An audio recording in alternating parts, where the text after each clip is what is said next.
Interrupt 2 into the fray, but BATSquad, they may also have been slowly uptake. Best they find though, Allen has to take down the second. Can they do it? Either will be able to. The Rich Light supports a third.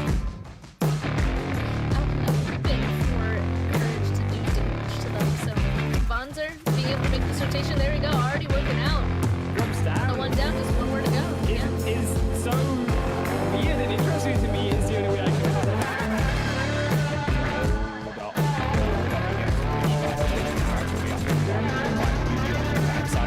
over the full pass, everyone now gets taken down as well. Safe killer. Also he's getting the fight that's like them behind. There we go, TSC Ultimate making a big push onto one shot so far, their splits, it's just on one. Side no one shot, we are surviving for now, and Saeed has to move in. They've lost every one of their members around, and Bruty did get taken down, and they do with the help of their teammates coming in last minute. They have to move in now with Van Nock, and 2 of them do just that. UV going in, they will find a second, that will be a 2-on-2 hit in. Will find a third, that will almost be the blue flush. XT, when the moment comes, Junior has to step up, and even he cannot back him as well, though. Stepping in, will flush out the rest, though. Will take down 2. Needs to revive very, very quickly indeed. Hidden still providing that information. Lupo still to cross without crossing that might have cost him. So it's still alive for one. There's still K12 in the background. Finally, Rupo will find Tora. There it goes. K12 off the backside. This is not a drill. I repeat, this is not a drill. It's time for rising stars to shine. Show their skills, win a pile of cash, and become the pride of our country. We are proudly presenting the tournament the United Kingdom has been waiting for. PUBG Mobile National Championship returns with a prize pool of £22,000. The tournament consists of 3 stages through June to August. Open qualifiers were held from June 4th to 11th, where all the registered teams put their skill to a test in order to get to the next stage. 32 best teams that will survive this massacre will move to the group stage, which will be divided in 2 groups and take place from 5th to 8th and from 12th to 15th of August. 16 teams that will get the highest standings during the group stage will proceed to the final stage. Here it comes, the finals! They will be held from 20th to 22nd of August. Mark these dates because they will make history of PUBG Mobile in the United Kingdom. Can you hear it coming? Can you feel your heart beating faster and faster?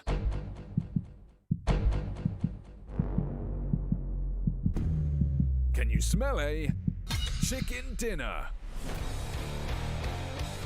This is the PUBG Mobile National Championship. The adrenaline of competition, the suspense, the bravery, and the most explosive moments in mobile gaming. Excited? And we haven't even mentioned the prize pool, which is, hold on to your parachutes. £22,000! Now that's a chicken dinner. Hello and welcome to the PUBG Mobile National Championship UK 2021. My name is DK and of course accompanying me here today is Professor Tarzan. How are you doing today? Oh, doing great. I mean, great to be back. This is day 3 of the tournament. We had one day for each groups A and B. We had some beautiful action yesterday casted by the lovely Spancargo and Highland Wolf, and we are seeing some similar patterns here, DK, between the 2 groups, because we've got some outliers there that hitting almost 3-digit. Other than the team that we had in our group, we had also Courage Esports yesterday hitting 99 points. Yep. So looking at the results just in yesterday's performances coming in from Group B, it seems like the lobbies are really starting to heat up as the teams are getting more accustomed to each other. So I am really looking forward to the performances here today. Of course, this is going to be the second day for Group A that we're going to be going through our 5 matches. So I'm quite keen to see what the teams are going to bring as they've now had that opportunity to go over the VOD reviews, get themselves ready and prepped coming into today. So I'm already expecting quite a big performance to come in from our Group A teams. And like I always like to say, I would like the teams that have worked the hardest to be rewarded for those efforts, because we talked about maybe certain parts of the map being really opened up based on teams' drop preferences. For example, El Pozo area on the Miramar, as well as the Gatka fields, like for Erangel. So hard to say about Sanhok, but you know what, like we are going to go back to a little bit of stats to give a little bit more insight as to how we are looking at coming into this day 2 for our Group A. And as we know, standings are quite important to help us assess in, to kind of figure out what we could be expecting to see from the teams in the performance here today. And right up at the top of the leaderboard, we see the players there from NDL as well as Arena 51. So in our first day, we saw 3 winner chicken dinners coming over to the side there of NDL, and of course our final 2 matches went over towards Arena 51. So quite a bit of a gap that they've been able to establish there for themselves. Now I'm curious to see whether or not we're going to be seeing any teams looking to dial up that aggression and make a bit of a bounce back, because we still have that opportunity, especially for the teams situated on that left-hand side of the standings, to make quite a bit of a considerable comeback in today's matches.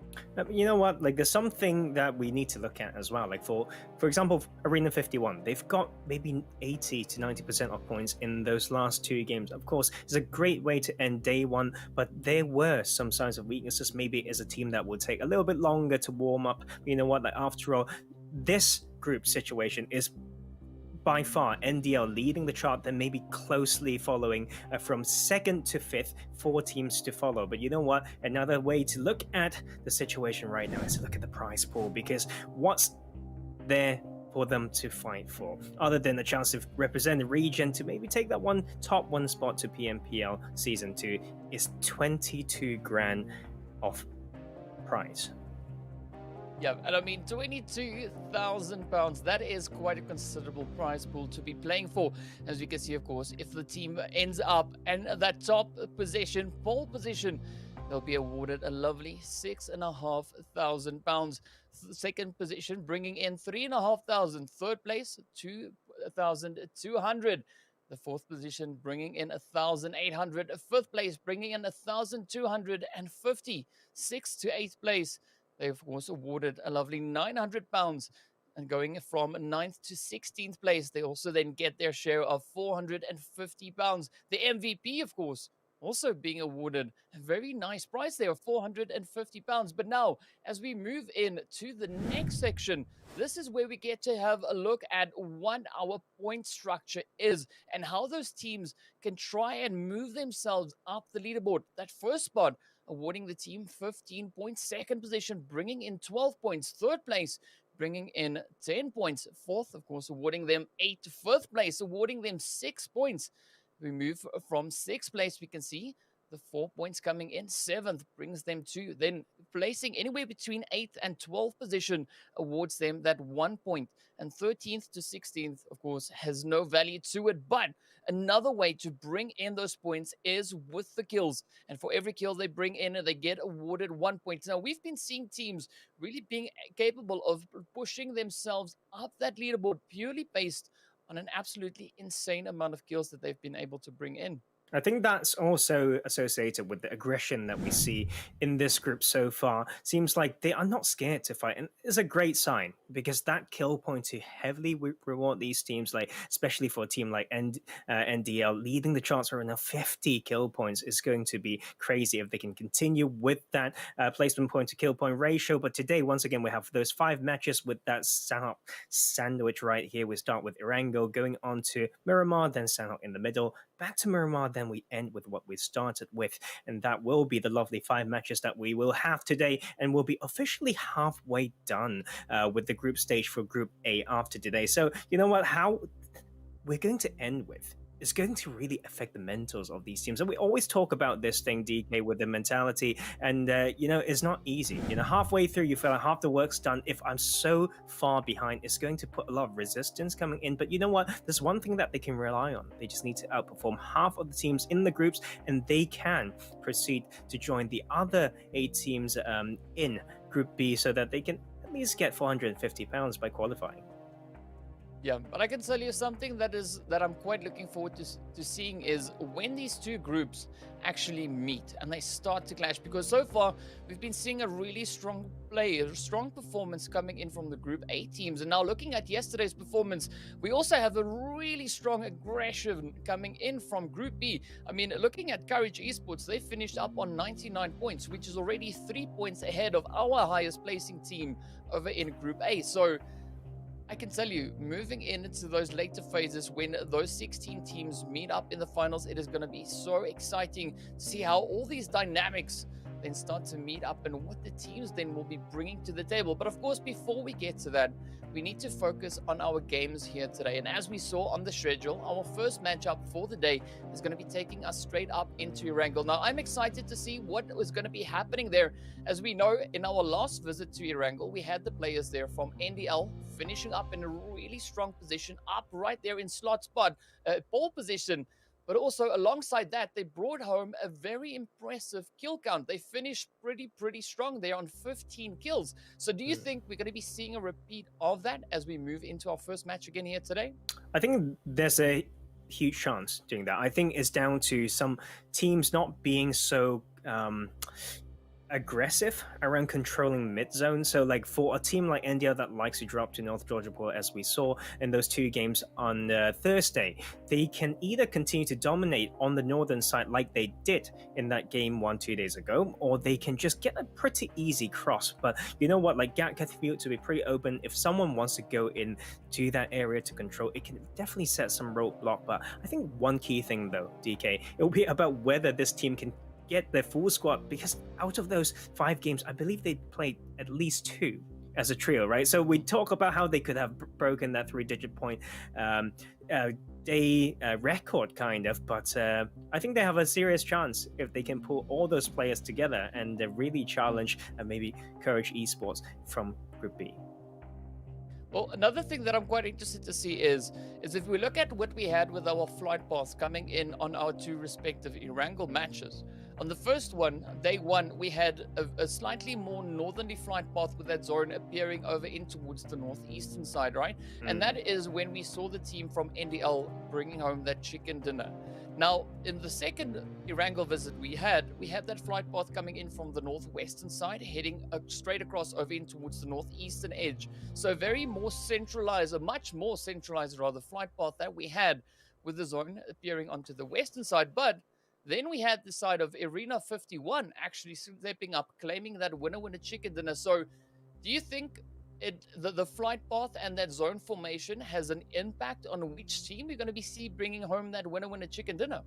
I think that's definitely going to be the case, because like having coached some of the teams or having been a player myself, you have these areas that you just really know better. You have a more structured way to scout those positions, how to claim it, how to control, how to set up, and how to split. All these things are very relative, right? And so we've got a few things to look out for. We need more data to answer these questions, but you know what? We are ready to go. This is match 6, we should say, out of 20 for Group A of the PMNC UK 2021. We are excited as we have a pretty center horizontal plane path right here, going from South Georgia Port Hospital area all the way to dissect the map towards Lepovka. Yeah, so again, we see a little bit more of that northern flight path coming in. So historically speaking, this was, of course, a match in which we did see the side there of NDL performing exceptionally well. But it is going to be interesting to see what the teams will bring in. And also, don't forget, you too can experience a super fast and lag-free PUBG mobile experience on Xiaomi's powerful Redmi Note 10 5G. And I'm curious to see what the teams are going to bring in this performance with this flight path, which looks very similar to what we've seen in the past. Or you know what? There's one thing that I'm seeing now, which is Arena 51 going through get confused. But you know what? They like to drop in Primos. I feel like they have this tendency to stick to it. I haven't seen a lot of diversity coming from this team sometimes, but this is a good adaptation, having Syrax going all the way down there with a bit more split. So they are listening. And some of the players of this team's been in my DMs, over the past months, through their grind. And I think this is a good sign for them to listen to that. And now they can definitely get some of those split loot. And with this phase 1 going very southern, they can definitely get that priority heading into military base island. If they want to set up around the bridge, that would be very much possible as well. And NDL around that interesting one there to have AK-47 to be very close to them is a bit of a challenge, I think, for AK-47 to go against such a strong team. But what do we know? Maybe they've got something to prove, DK. I mean, AK-47 also still did perform exceptionally well in our first Erangel match, where they ended up in 5th position. They did acquire 2 kills throughout the day, so we could potentially see AK-47 stepping up, bringing in a bit of a change, because yes, we did have a kind of a standard being set on the first day, but there's always that opportunity for things to be changed as the teams progress into our first initial match here for the day 2 of Group A. So I've got some high expectations. Looking forward to seeing the teams trying to adapt to some different locations. And already there's quite a bit of potential in this. I think the macro play that is something that I'm going to be looking out for. I'm going to give you an example, guys. For example, you have a pretty northern playing path, right? Off north, you have very southern phase 1. If you're a team that's dropping around, let's say, shelter, right? And you're jumping pretty late, no one's as more southerly positioned as you are. Do you really want to loot up, your surroundings and then give the other teams that's maybe landing around Yasnaya or even the more northern areas to bypass you, overtake you to cross the bridge, right? Like that is some ways that you can really lose prio, like on a shift like this. But seems like Syrax is a team that doesn't really want that to happen. But you know what? This is not really about them adapting because they love going to Novo, so they just gone to maybe farm area, grab some cars and start, to move towards that southern island. I think the key here, DK, will be about how quick they can loot up that southern path. Do we want to stay around the southern side, or they want to come back to the bridge area to punish some of these rotating teams? Well, it's definitely going to be interesting to see how they're going to try and take this approach. Because as we know, there's so much potential for the teams, especially in the early game. But it's also the point where quite a few mistakes can be made. So I'm really, really waiting to see how the teams are going to try and handle themselves as we now look on towards that Malta region. So we can see, of course, the players here from TRG direction just holding up, going through the loot process. And we actually have a fairly decent spread with the teams on this first initial map. You know what, I think it's a little bit of adaptation coming through as well, from these teams. There are certain things that we haven't got the answer yet. For example, around Yasnaya Polyana, last time around, we've got 2 teams dropping there. They did not try to fight, but they did slow down each other, as we have most wanted here. A little bit of a different roster today, from what I know of. But it will be interesting to see what they can pull off. They've been playing together for a while now, and the 12 and Kid used to be... They've been playing together for such a long time, so they are going to... I'm having high hopes on this team. They need to move through still, though. We can see the side of Excuse Me. Definitely a team that needs to prove themselves, having some very rough early games on Thursday, and the other team that is basically the same in that situation would be Conqueror UK. Now coming into Scout, very central, very far from his teammate will be Denoka, when the rest of his team still hanging around Rozok, but they are taking that proactive rotation early to the southern coast of that main island. Well, some interesting rotations coming in as we do see the players there from the BATSquad now also just rotating through that Malta region, looking to secure themselves a position on towards that eastern bridge. But strangely enough, we see that western bridge being pretty open. We do have the players there from Team Error now really close to that position. But there is a little bit of an opposition starting to move in, looking to share that region with them. But I'm liking that rotation there for Sons of Odin, all the way down onto that Sosnovka Island. It could be a good centralized position to take. Yeah, I think it's about what their plan really is. If they are have been using military base as a secondary drop spot, this might be seen as a late rotation, like for their looting phase, but maybe they are just making that typical so-called tier one early phase one center rotation. And if that's the case, I would need to give them some props because they have not been playing very proactively in the past. They're getting better and better through that day one of Group A play. So I want to see more from this team. I think the key would be about, yes, if that's a continued looting phase, it's about whether they are going to go back north a little bit to claim some bridge control. I think not exactly on the bridge, DK. It would be around those high hills between the main military base and the northern coast of that southern island. Those would be very, very OP if you know how to split around it. So I have high hopes on Sons of Odin. After all, they've been enough top 5 and with some lead compared to the rest of the table there. Yeah, so again, that's where the expectations come in, looking to see what the teams will bring to the table. But I'm liking the rotations now heading up in towards the zone. Even looking over towards the Arena 51, they are pretty secure in their position over towards Primorsk. But now it is starting to heat up towards this western bridge, as we do see, excuse me, as well as the team there from Conqueror now moving in from that northern approach, looking to see if they could potentially bring an opening onto the bridge. I'm not quite sure whether or not Conqueror is going to try and rotate all the way down onto Sosnovka, because there's also still no clear pathway or no clear decisive way, knowing that the next phase or next zone is going to be moving down on towards that southern island. But I'm liking the way the teams are starting to set themselves up in anticipation for that. Yeah, I think that's going to be so key.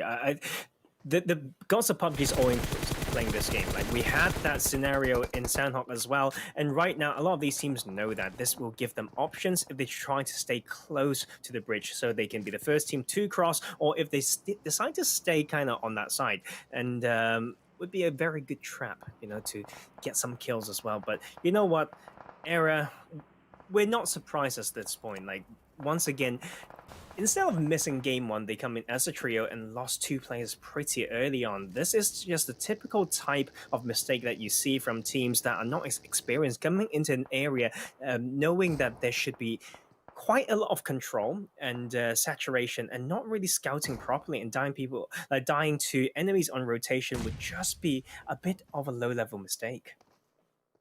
Yeah, but I mean, it was quite the hornet's nest that we did see Era they're rotating up into. But now the nades coming in here from the side of Death, cooking it up, looking to send it over straight onto the side there of Era, and finds an absolutely beautiful hit. 1 death, putting a very swift end to the side of Era. Meanwhile, we do see the players here from the TheUnikKillers now coming in with a bit of a botation and looking to cross all the way in from that southern edge of the Sosnovka Island. So some really interesting rotations coming in from the teams. But if we look to the map, we can also see a few more teams just hanging around out in that blue zone. Fortunately, it is still early game. The blue zone is not doing too much damage, so they can afford to stay out in the blue a little while longer. Meanwhile, also this eastern bridge rather, is starting to get quite contentious as the teams are starting to move into the position, and Syrax now going to be looking to hold on here. Oh, I think they could have done this even quicker, but they did land some shots with that DP-47. Really strong side. Eve will get an opening now onto TRG. The rest of the team can really wrap around this, but the key thing about this fight would be the potential third party that can happen any second coming through from those crossover bridge. But we have some more clash going on that eastern bridge. That will be costly. With the well set up position, we'll get a kill for this team. Actually, the third one, and they will go and land more. Some beautiful reactions coming in here from, excuse me, but of course, AK-47 coming in with a bit of a bold rotation, trying to rush through, hoping to not get shot at. Unfortunately, it didn't exactly go according to plan. And I'm liking the way that the team is now coming in with a bit of an alternative maneuver. We do see them just positioned a slight bit away from the bridge here, but still having a good amount of visual on towards that location. So they are in a fairly safe position, depending, of course, on where the next zone, the next phase will be taking us. But I mean, this was a little bit of a mistake for the side of AK-47. Yeah, I think they just the first mistake would be playing this as a trio. I don't know when will this stop, DK. I really want to see a full lobby fight, but you know what? They tried to scout for it. They at least got someone to try to look from the side and was at least live for now. One thing that's very interesting though is for NDL to be somewhat late for this rotation is going to be very, very tricky, but they get so many third-party potential coming into this coastline and they can really shoot someone down. As you can see, multiple teams trying to rush through now. TeamOMA have some decent start in day one, but not so great right now, and they are now just kind of caught on this coastline. But the issue is Blue Zone will be coming in to choke both of these teams out a little bit, and they will need to find the balance between fighting each other as well as scouting in, because after all, it's going to be a small piece of land on the main island. It will harm them when it comes to placement points if they can't find that perfect balance. Yeah, that was definitely a delayed strategic rotation coming in from the side here of NDL. But now, Arena 51 Translate trying to rush straight through the mess here, and Whiplash to react, putting the shot straight on through, and even continuing with the efforts there, putting the hits now straight in towards Rolkers. So you can see Euphoria trying to move up, trying to secure the position, potentially full of the rest. But Whiplash now needs to be careful not to get any whiplash by popping around in so many different directions. But again, a good setup coming here from the side of OMA. Yes, they are a little bit divided, but they are looking pretty comfortable in their position. And I think this is just beautiful from NDL as well. I think they've planned to play edge for this game and slowly come in and sweep every kill that they get to have, but it's not going to be easy because they don't have the biggest amount of meds and resources, and it's going to be hard. I think it's likely to be yes, that will be a military based shift, so they just need to have those big brains, very efficient scouting, very quick execution, knowing when to have a trade-off if they have to let any of those players go. And it's heavily depending on how these teams want to play it still on around that Western Bridge. Two teams that desperately need point, and the side of Conqueror UK will need to find a way in. Both teams have sent some players across already, and we can see Sons of Odin actually beautifully set up after that bold cross and will be able to get some hard covers very nicely on that western coastline. Yeah, the side there of are just going to be looking to strengthen their position. But here we go now. OMA, the Supreme, quickly putting the shots into Snow, making it a very clean and crisp swipe right there. But now the teams still need to focus on getting back on towards that Sosnovka military island. And we did see that bridge looking pretty well defended with and Conqueror UK perched right there on the edge. But now they also can't rely on that position too much. They need to relocate, need to head back up into zone. And we already see a little bit of that initiative coming in for both the side of Conqueror UK as well as But now the team here from Liquid Demons are pushing straight across onto the coastline with a few stray shots coming in there from Khukuri, who we see still positioned on towards the North Island, but it is going to be a tricky rotation nonetheless, as they are running out of time. That Blue Zone, of course, making its way on in, and this is where the teams need to find a really, really well-executed plan to secure themselves a decent position in this next phase. I think one of the ways to get in is to tank it a little bit, kind of move with the blue and come in from that eastern bridge. It's not going to be easy. It's going to cost you a lot of HP, but sometimes you just need to use those desperate measures. But look at this fight still continuing around this bridge, and so many of these teams that we spoke highly of as well, they're going to cause damage to each other. But at this point, Jody got knocked, will get flushed soon, and that will be Euphoria needing to come in with those cars. They actually take over the side of Conqueror UK. Conqueror UK is still full team here. I think they want to use those resources they actually have to get some kills, but won't be too successful. They got one, but they are now on the far side from the zone, and they really need to find that great balance and start moving quickly. Oh, we see a lot of blue zone fighting now about to come on in, and Arena 51 being one of the teams positioned just up ahead of us. One death now quickly trying to make that rotation, and this is again going to be quite the tricky position for Arena 51 to get out of. The same, of course, can be said there for the players from Khukuri, who we can see now approaching the bridge, trying to get that rush in. But I think the teams that are going to be benefiting from this positional play could be, who we have on that on the decent edge of the bridge. You can see securely positioned within the zone. So many teams now starting to head on in, and this is going to be quite a bit of a challenge.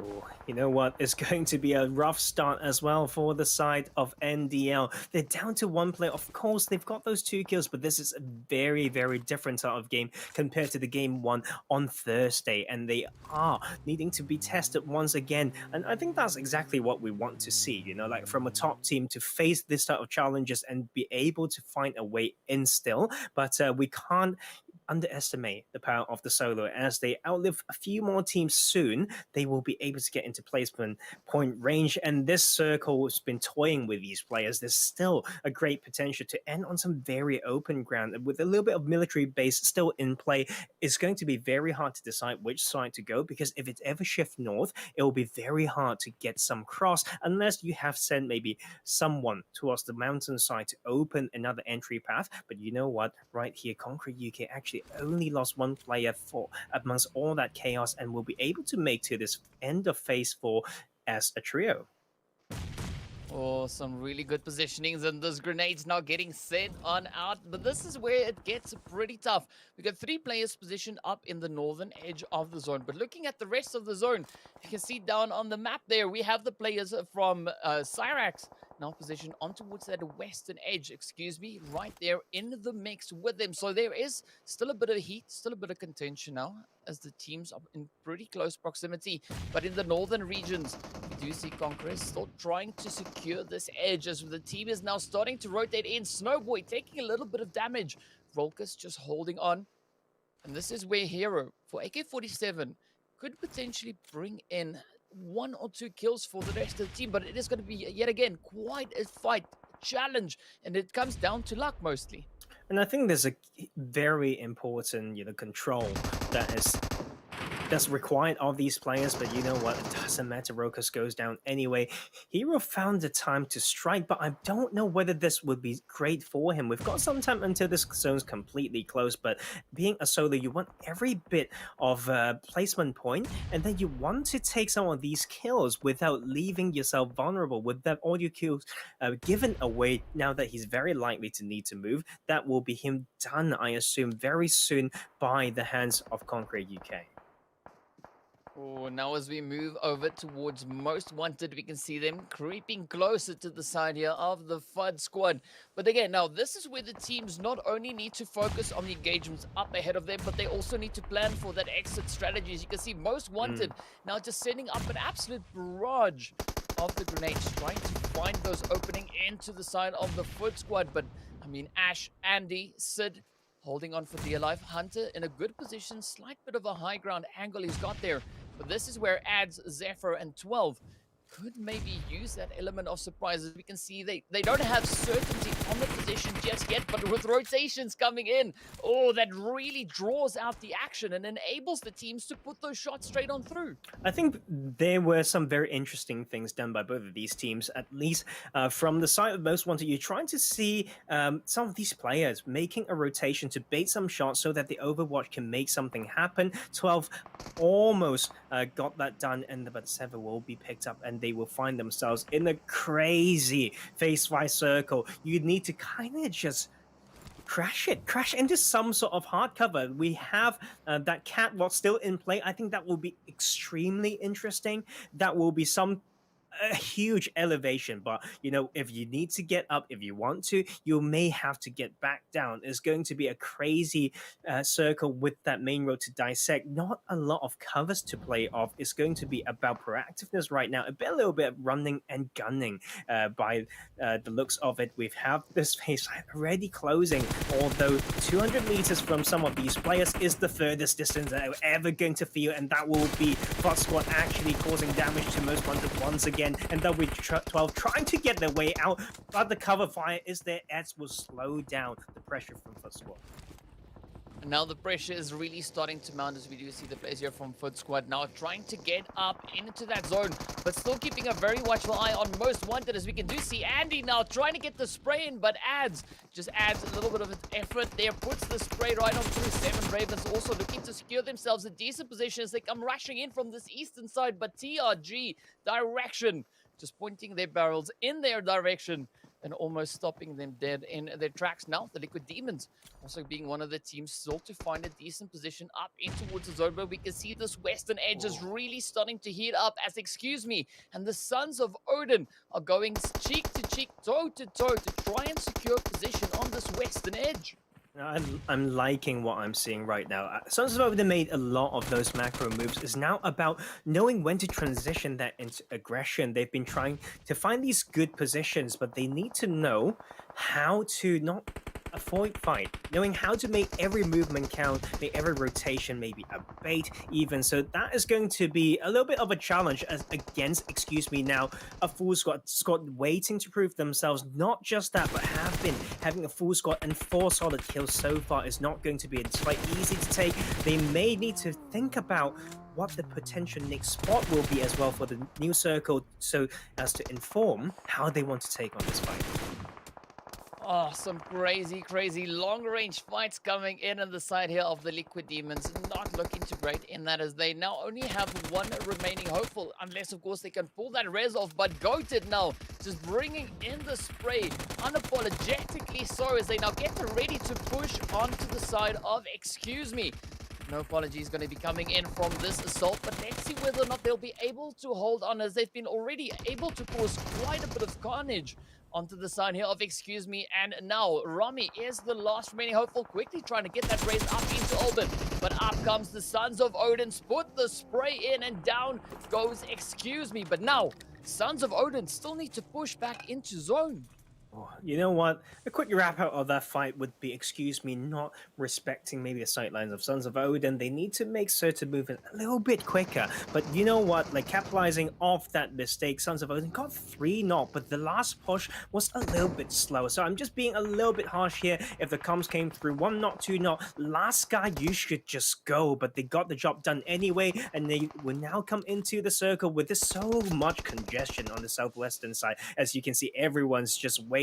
And that'll be Syrax, actually. Another one knocked down to 2 and yet to find a kill. This squad's been playing better through day 1, but they are not having the easiest start so far. Yeah, I mean, Syrax, they were able to secure themselves a decent position on that leaderboard, but so far this match is looking pretty tough for them. But now, this is where we're going to be seeing all these fights just break out and just erupt all over the map, as we have all these teams in such close proximity. 7 teams, 21 players remain. We see the side there of the TheUnikKillers now sending the grenades right on through, looking to blow an opening. And a beautiful attempt coming in from there, but a quick retaliation getting sent on up there from the side of the Sons of Odin. Now quickly silencing one of the players of the team there of TeamOMA. Now TRG direction not out of the mix just yet. Sends a beautiful hit up into Daddy. And this is going to get so tough, as this whole southern edge of the zone is so congested. 17 players, there's hardly any hiding place.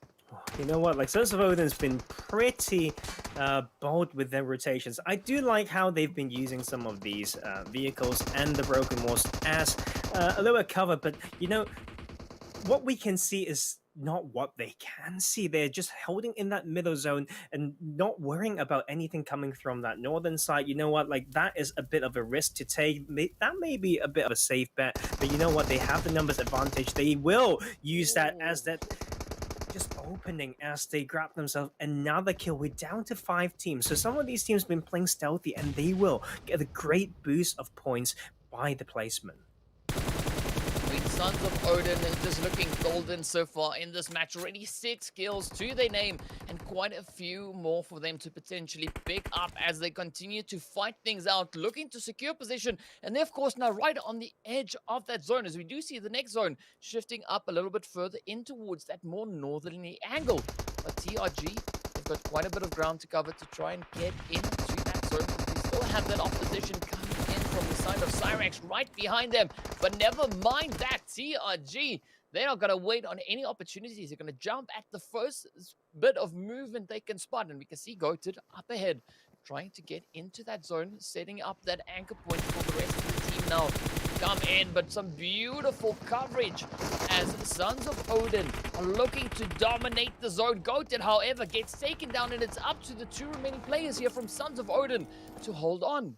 Well, that would be a great rotation coming from Silence, taking that time, the split focus from enemy to just take the Knicks hardcover behind that crate, and they've been playing well. I think the fact that they've had a quiet early game allowed them the amount of utilities for this late game. Now, very healthy amount of points, but they need even more skills and patience from that spot to know how to capitalize on this. Is going to be a crazy congestion on this south side because people just need to get in zone still. BATSquad with a war set up, but that will be a backstab coming from Silence.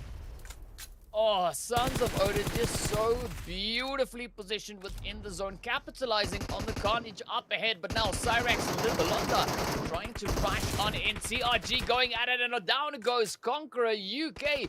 Now we only have 3 remaining teams. It is Sons of Odin looking golden up in that zone. Syrax right there alongside the side of TRG direction, and this fight could still go in any direction as TRG puts the spray straight up in towards Syrax now, and it is going to be a pretty hairy fight. 1v2, and the hits come in. Sons of Odin take home that winner chicken dinner. Absolutely phenomenal finish. 12 kills on the board.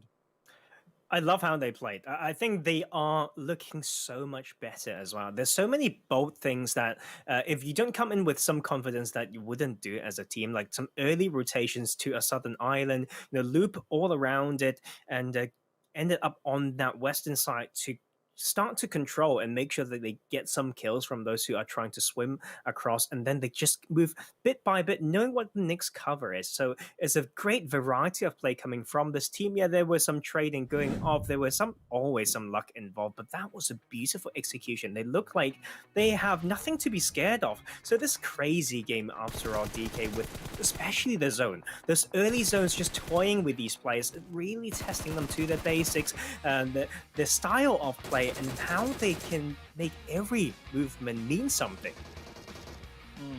I mean, this has been an absolutely impressive match, and I gotta say, the bridge camping was pretty tight. It's just so unfortunate that it all happened in that blue zone instead of the teams prioritizing the position up ahead. But there was quite a few fights, as we can see, erupting across the map. But what is quite interesting to notice also is that Sons of Odin were able to secure themselves a decent position. Yes, in the first visit we had on Erangel, they finished up in 4th place with only 2 kills. So what a beautiful comeback this has been for the side of Sons of Odin, going from a 4th position with only 2 kills all the way up into pole position with 12 kills to their name.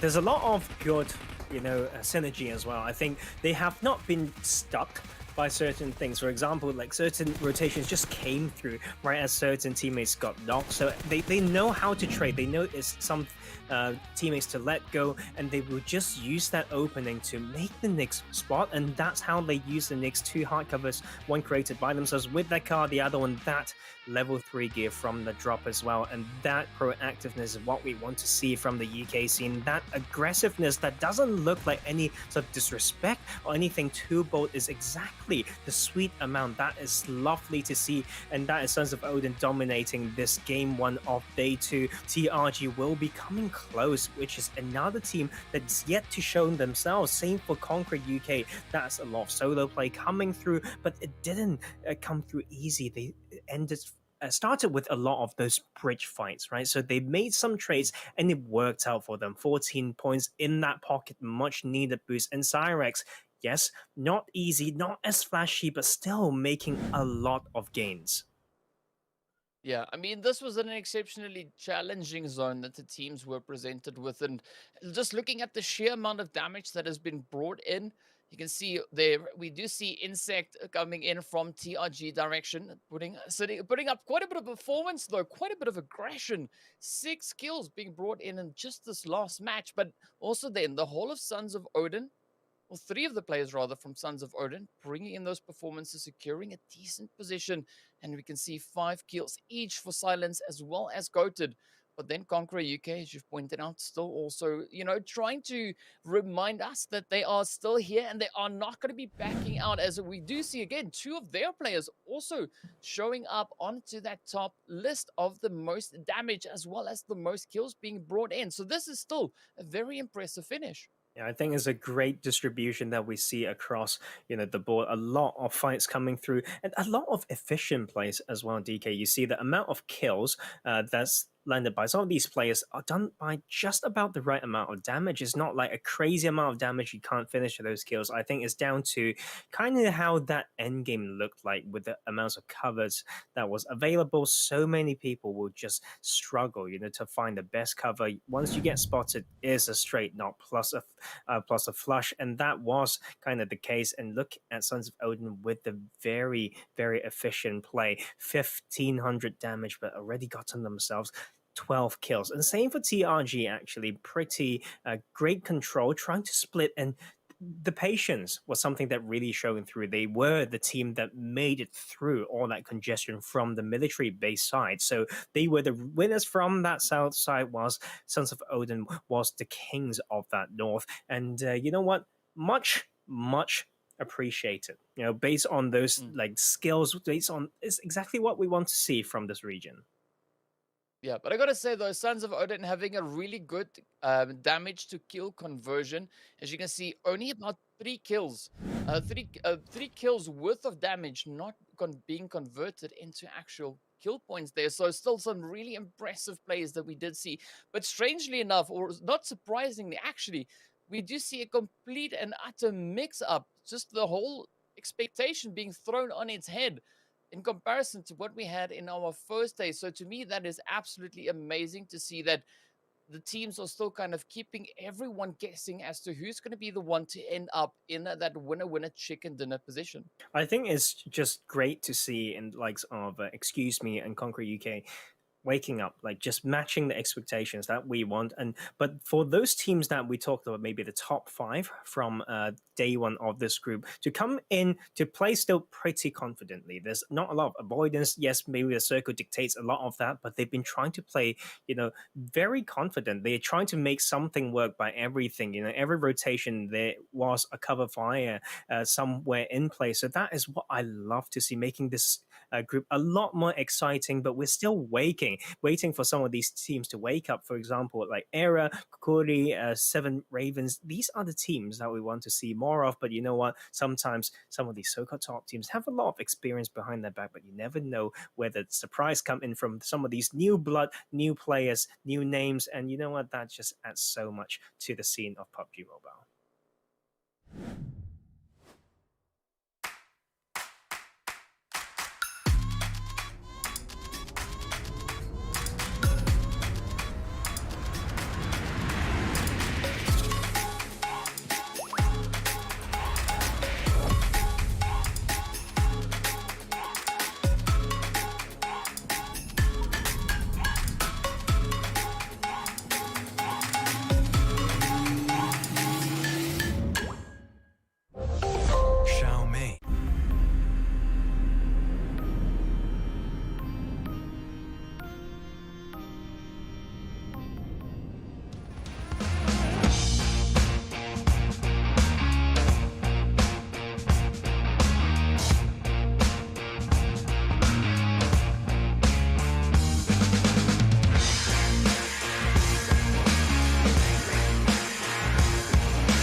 Can you hear it coming? Can you feel your heart beating faster and faster?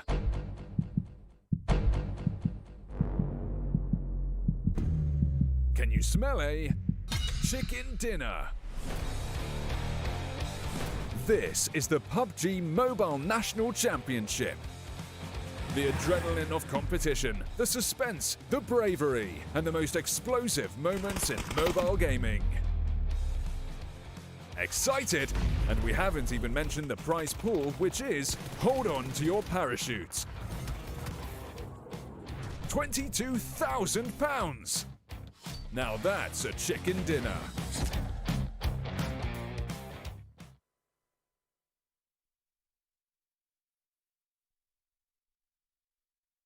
Hello and welcome back to the PUBG Mobile National Championship UK 2021. We just came back from our first match in which we saw the Sons of Odin bringing in an absolutely phenomenal performance, finishing off so strong and bringing in 12 kills alongside their winner chicken dinner. So Tarzan, I think we're going to be in for quite a bit of a ride as we now get ready to move into those ever dusty dunes on the Miramar map. You know what? Like, I want to see El Pozzo. I want to see a lot of action coming through in the early game. Mostly not from the randomness of the game. It's from maybe hunting down, some of those analysis that came through in the past day or so. I want them to put it to use. But you know what? I think it's a long due. It's kind of not long, but it's been a few minutes, since we saw the first chicken dinner by Sons of Odin. But I'm saying long due because it's been such a long history for this organization in the UK scene. They've been, providing a lot for the community. They've tried to fight their way through, PMCO. They made it to the finals, but I don't think they've had any chicken dinners or flashy performances yet, on the official PUBG Mobile esports scene, and that would be their first one. And I think I'm very happy for them, and I really want to congratulate them. I hope this is the start of something, huge, the longevity of teams as well, to stick together and grow from some shared success is just such an important element to this esport. Yeah, and I mean, just based on what we've seen so far today, already things have changed in comparison to our initial days. So, I mean, who knows? Anything can still happen as we still have 4 maps to go through. Next up is going to be a little bit more of a long-ranged assault as the teams are going to be fighting out on Miramar. So this is where we can see the teams that prefer a little bit more of a ranged assault as to a bit more of that close quarter combat, really stepping up to the foreground and really starting to flourish. So I'm interested to see whether or not Sons of Odin could bring in another stellar performance in this game. I think it's just a different type of challenge. After all, it's still a huge map. Map knowledge is always incredibly important, but it comes in a bit of a different form, DK. It's not like there's grass for you most of the time. There's no trees. You need to know exactly what the strengths and weaknesses are if you want to go for the big splits. For example, a team like India that really needs to come in, with some of those points after dominating day 1. That was a bit of disappointing. Match 6 that we saw the first game of today. So if they want to continue to play very aggressively or with the big splits, etc., it can be highly punishable if they don't, know exactly what to do in those positions. But you know what? After it's a different type of map, they would know it better than we do sometimes because they've been so experienced. And after all, it's a bit of a chess game between the top teams. Yeah, and I mean, this is definitely where we could see what NDL was attempting to do on Erangel, coming in with a little bit more of a strategic approach instead of the aggression we saw in that first round. So I'm curious to see whether or not they're going to try and go back to their roots, or are they going to still try and adapt and maybe bring in a little bit of a different play? Because, I mean, looking at the lobby, there's still so many teams in, and every team has their own uniqueness, their own bit of dynamic they bring into the match. So I'm looking to see, in fact, all the teams step up and shine as true as they can. I think there's a lot of potential from some of these teams, like going for some almost textbook, but it's not easy to do the textbook type of rotations and play as well, DK. Like sometimes you can think about it, but with the nerves on Soka on stage, on this big stage of this esports, will take a 30% off sometimes, and that itself can be very, very detrimental. But we're seeing some great things come through, right? Like from AK-47, a little bit of mistakes early on, but they were not scared to drop close to a top team. And we also have maybe the unique killers. They've got some decent games, you know, like on Thursday, but coming in with certain early rotations to the southern side and able to grab some of those cars early, you know, those are not easy to see. And, you know, this Miramar, I want it to be extremely spicy. Yes, early zone, maybe not as tough, but I want an even harder later phase, you know. Well, we'll definitely be finding out soon as we're getting ready to transition up into our first Miramar map here for today. So definitely a few things to look forward to, as the teams have had some pretty exciting and interesting approaches to this strat. Some of them working out, some of them not working out according to plan. But now as we make our way in, we are starting to come in, heading in from that more southern angle of the map. We can see the lovely Los Leones just up ahead. And now this is where it's going to be interesting to see just how that flight path is, and of course where our first initial zone is going to be forming. We did see in our first Miramar map yesterday that flight path being a slight tad bit more over towards the western edge.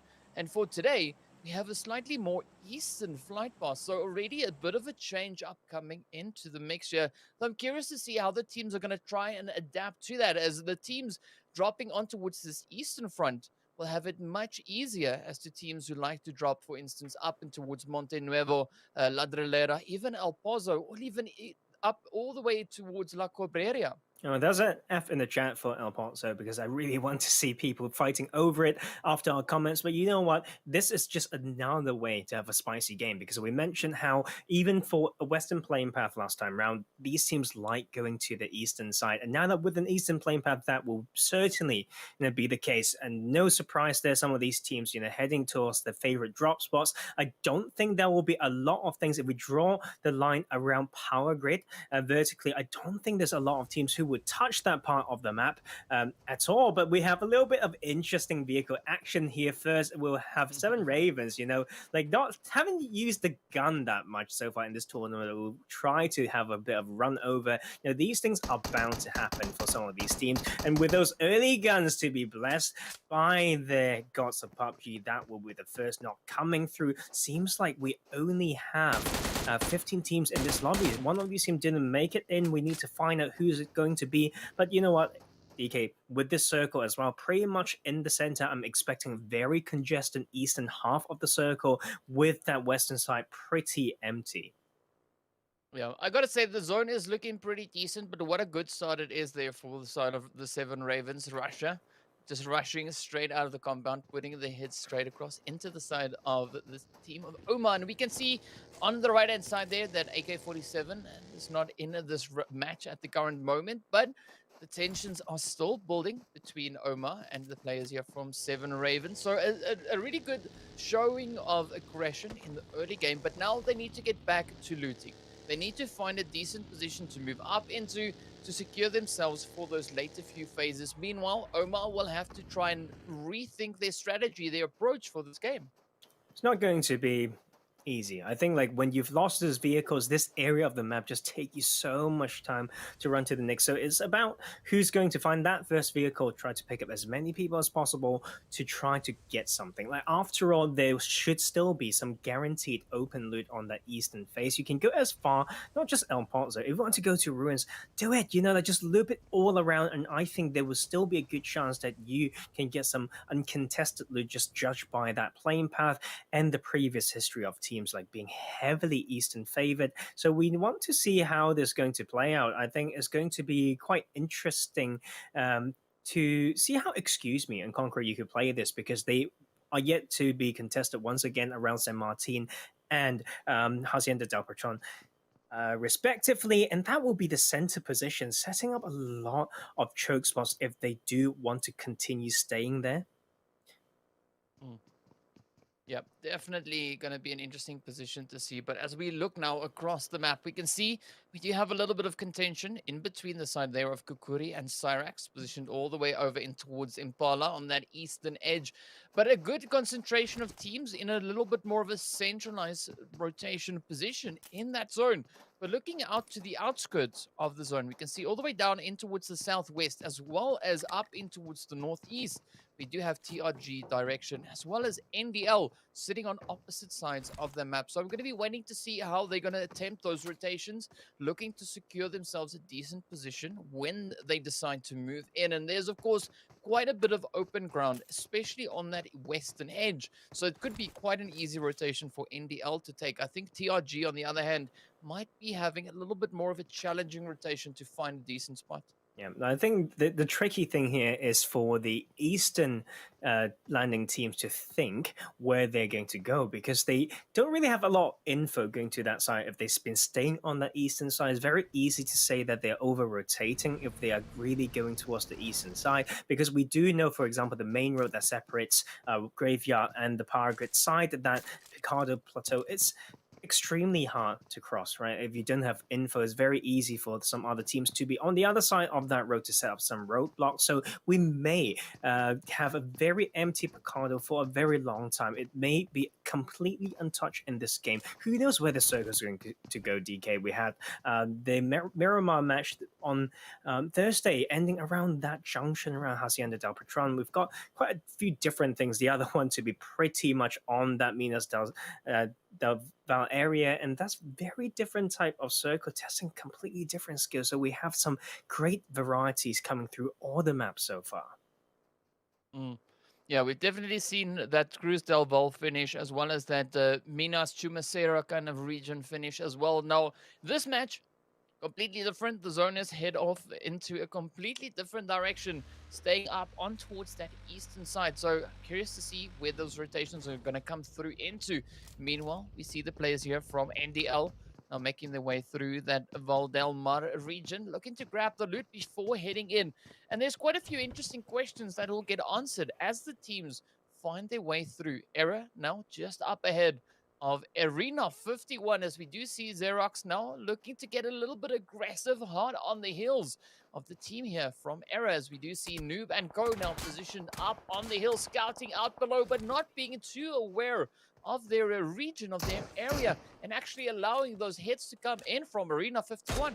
And I think that's just a bit of a low-level mistake to not know that this hill around Graveyard, yes, very strong, but there are high ground upon high ground on that eastern side. That is just pretty textbook, right? So parking a car straight on there really just gives away that visual information to an enemy team just as far as they can see. Like, they can just enter the render range for those information and will be exposed, and that's the issue right now. But Syrax will get themselves a bit of an early clash against Khukuri. If there's any team that you want to take some points from, that will be Team 18 Khukuri, and that will be an opening not already coming through, and Hell is waiting to be picked up. That's Karma with the squad quite a bit in hand, but doesn't matter. That will be Syrax putting pressure in, but that is going to be a bit of a trade. Oh, Smoke just smoking it up, putting the hurt, putting this pain right into the side there of Syrax. But this is quite an interesting region for the teams to be fighting it out. Just north there of Impala, it is quite a trying region to be fighting in. But meanwhile, we still see Syrax looking to find that opening. Smoke looking to hold on, and I'm liking that position from Londa, just huddling up behind the hard cover, using that ridge line to provide the additional cover. And it's really challenging the skills now for Khukuri, as they need to try and come up with a way of how to best approach the situation with Syrax. And it is going to be quite a bit of an exchange still.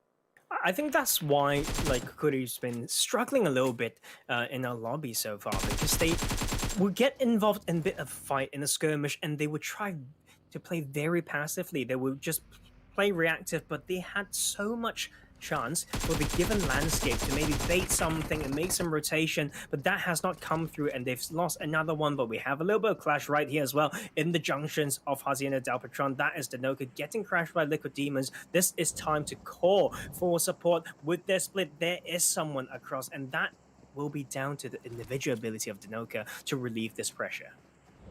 Yeah, this is a really unfortunate position, though, for Denoka to be in, as we do see the whole squad here from the Liquid Demons just rushing and applying that pressure. Good coverage, good movement coming up as a unit. But now, those grenades just finding their way straight up into Denoka. Down he goes. The rest of the team now going to be trying to push in, providing that support and potentially looking to bring in a bit of a third-party approach to this. but it is going to be pretty tough for them, whichever way you try and split that. But as we can see, all the way over towards that far eastern side, Syrax did bring that fight to some bit of a conclusion, but now BATSquad also starting to rotate in. And as we look onto the side here of NDL, you can see them still now exchanging the sprays there with OMA as Whiplash. It's sent back into the lobby. The rest of the team so now just positioned a little bit further up in towards the north, but a pretty tough start for OMA.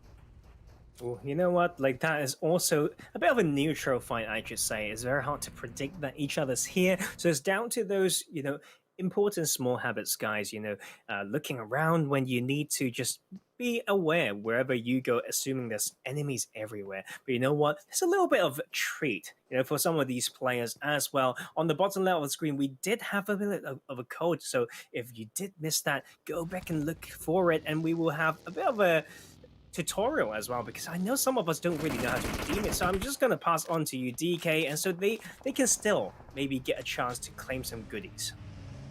Yeah, of course, as we know, we do have the codes appearing on screen, 1 per match, and the code is valid for 50 claims in total. So you only have a 1 in 50 chance of being able to claim that code. Now, rewind, grab the code, and open your browser. Head on over, searching for PUBG Mobile code redeem.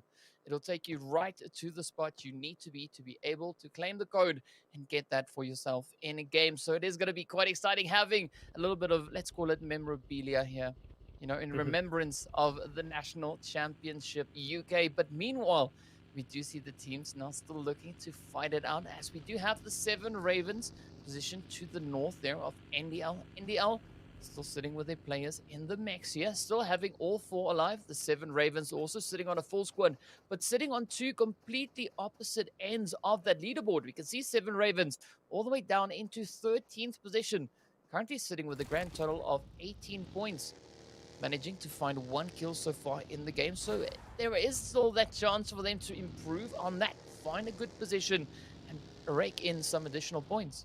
And I think it can be seen from the way that they're playing that they're a bit reserved. I want to see more proactiveness. It's a term that I always use because you can really see it from the play, from some very quick, efficient scouting, but not going too far. Like Jody just cruising through the grounds of Miramar will have the best time to stop, will grab info as they do, and they will pull up and try to get something by every bit of movement. They gave away that info and used that for the Overwatch and land some damage right there. 7 Ravens need to think whether they want to take this fight.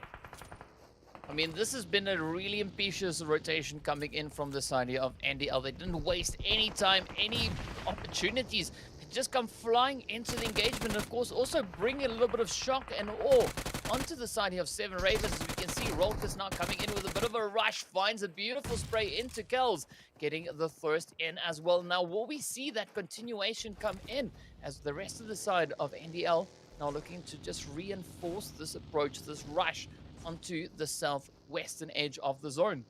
That's exactly the type of weakness that we thought 7 Ravens may be facing, or having a little bit of desynchronization there from the squad, leaving that one person behind a bit slow to respond to the call to pull away will be the reason why they got chased down. And that was just Rolkus being so heavily aggressive and tried to get that kill. Like, to be fair, if they just leave a little bit of ground to maybe look back and get a potential knock, like, Rolkus could be heavily punished for pushing up without checking other defensive angles, but that will at least be 7 Ravens moving to a pretty center position. But you know what?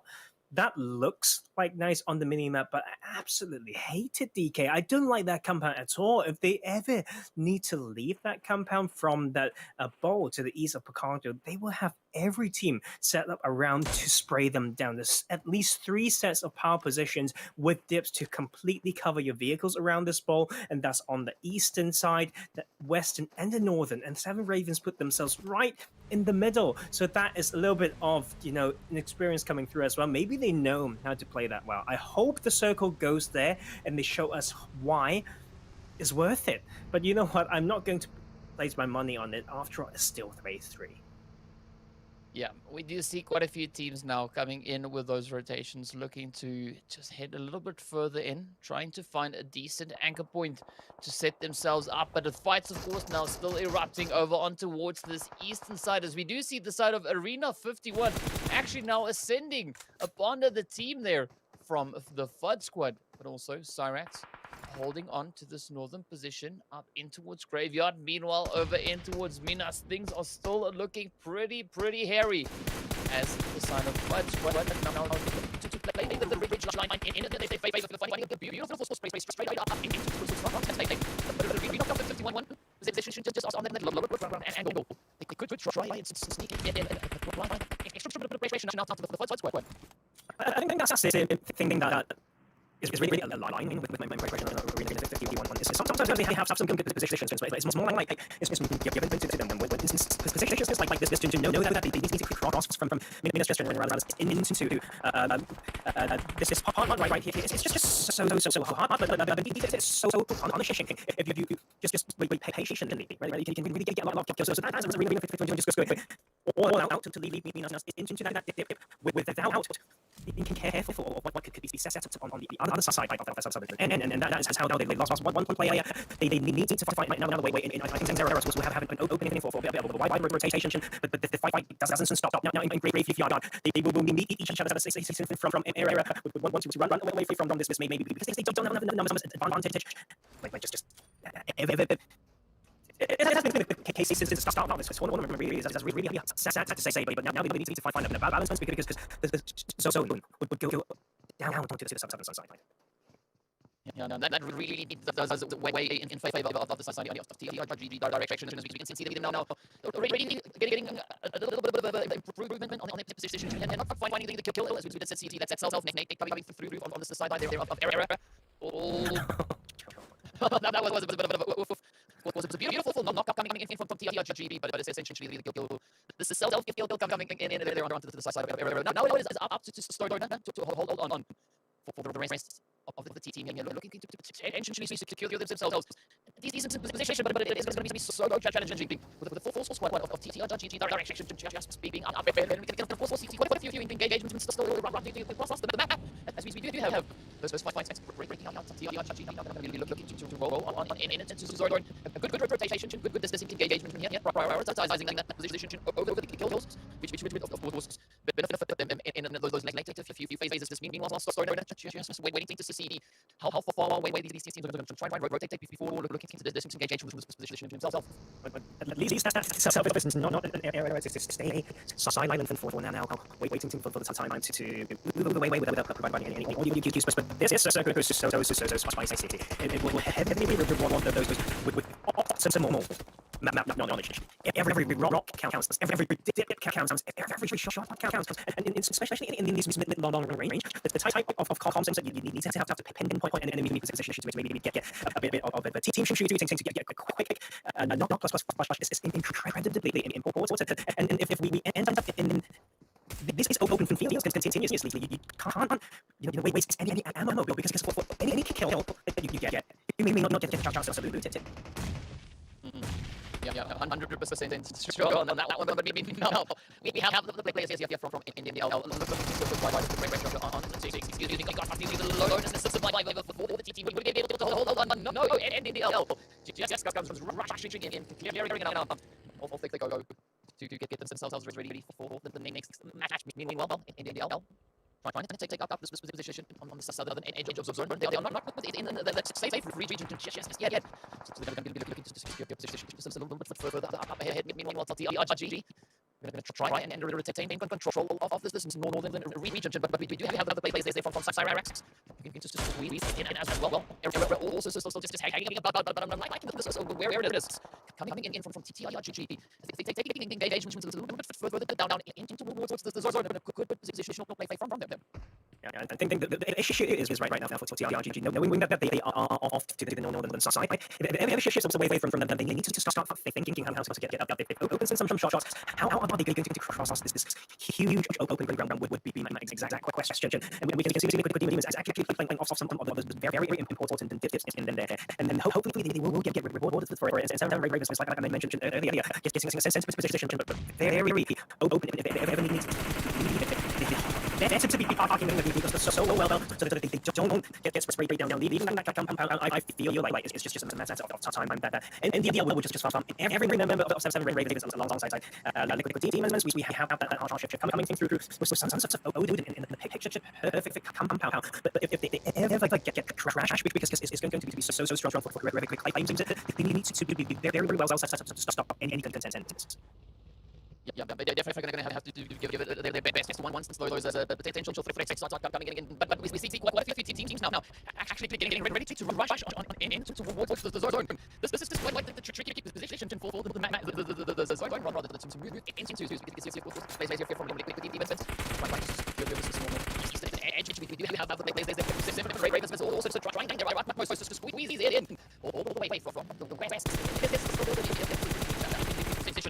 Get into as NDL seems to be looking to KK potentially even flex on them as we can see quick reaction no coming in as NDL gets the knock over towards Jody now we need to do the right the 3 players as we remain.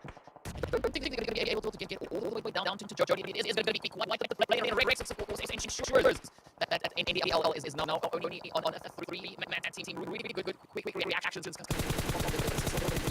they're from the TheUnikKillers looking to find their own rotational towards but already it is now being kept by the sideline of NDL the liquid demons so they can hold on to this decision.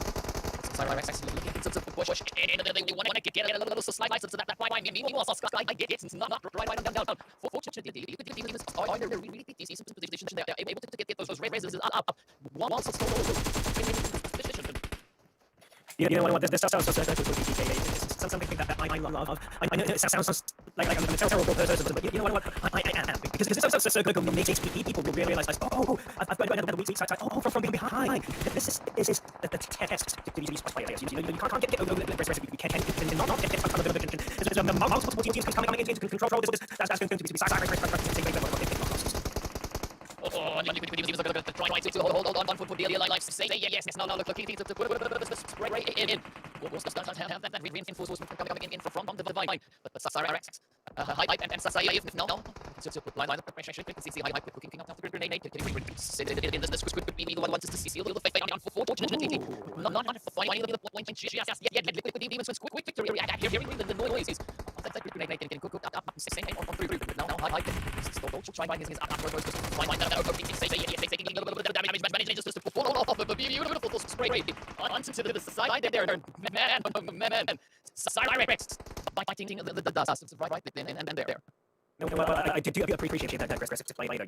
Having the confidence to say that my grenade has delivered a damage as well as decent shade to the enemies screaming. I think they would just push on, but just need a little bit more of the free firing maybe. And down to 3 players now. Even lost the helmet with this charge of the BCs for hopefully that will not expose him too much as they can continue to fight for the control on this western side, that long side. The TheUnikKillers is not going to be easy. The DK very open. But this is amazing where they are at.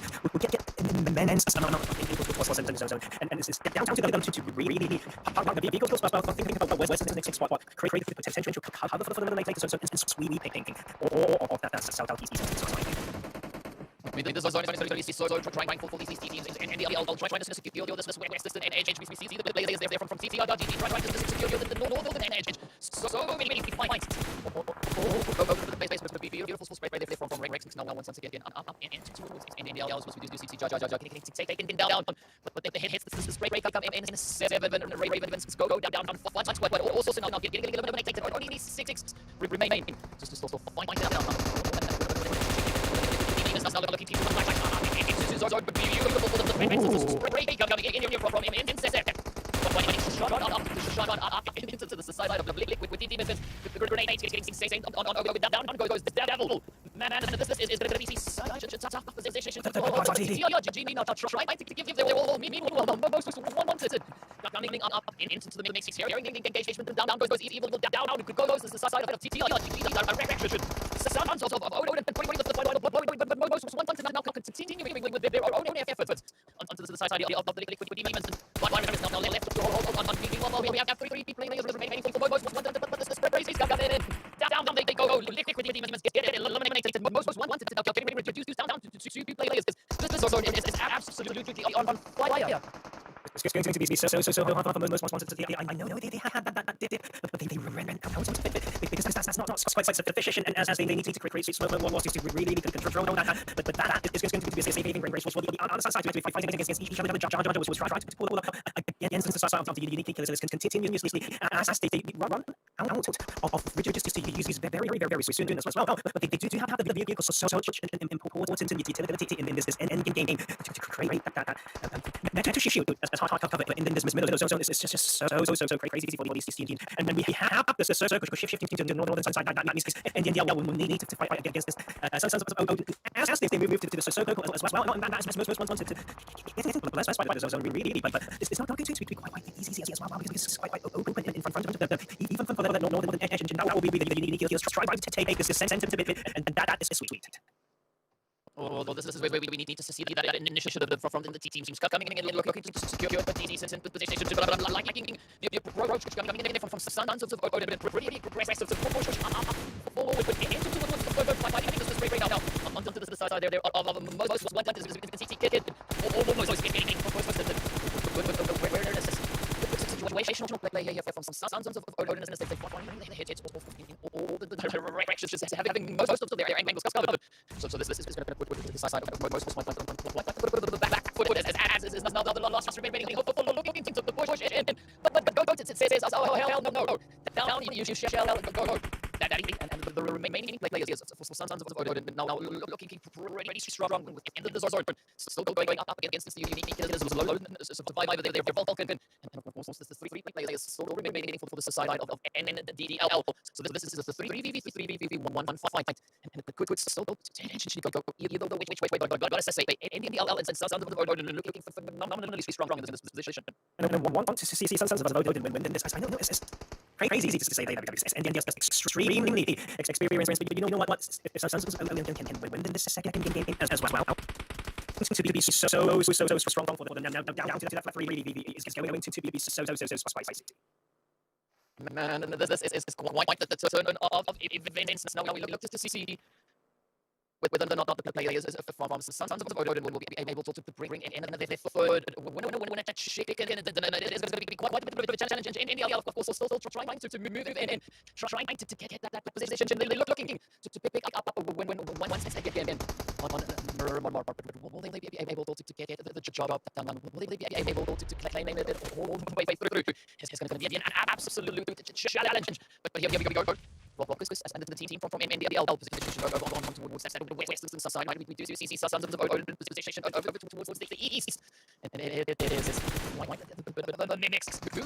Well, get it. Come on. Final showdown. This is going to be it. Side is taking a little bit of damage, but it's the spray and go now. Find the beautiful angle onto the side there of roll because and you for Ori got to hold on comes the hits go down that anything now the last remaining hopeful for the Sons of ODIN and TT we want a crazy play this has been so far I can't say anymore. I mean, this is exactly what we do this for, and that is also Sons of ODIN slowly finding the way in, and they know how to do this balance and say they know how to risk it. They know what's the right amount, and that is also so they've been very not to crawl towards not play but they need to make this miracle. That will be Sons of ODIN needs to be big, and they be able to do it. And it's not no.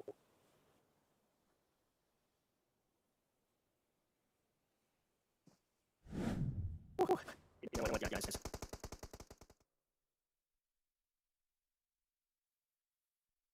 This match went from crazy to insane to absolutely entertaining all the way through. I mean, what a crazy way to finish off this match. Well done once again to the side there of NDDL sneaking in yet another winner chicken dinner. Wouldn't be surprised to be fair TTK like after. You know how they got punished in game 1. I think they was they were angry. You know, there's so much anger to feel you the way they play that game 2, and they have not run away from some single fight. To be fair, I think in the whole tournament they have not run away from a single fight. Not just because they're blind and aggressive way in, right? So that is just amazing to see what brilliant game 2 do. Yeah, that was absolutely insane. Of course, we're going to be jumping in a sense. So quick break. We'll see you guys right back after the break. Stay tuned.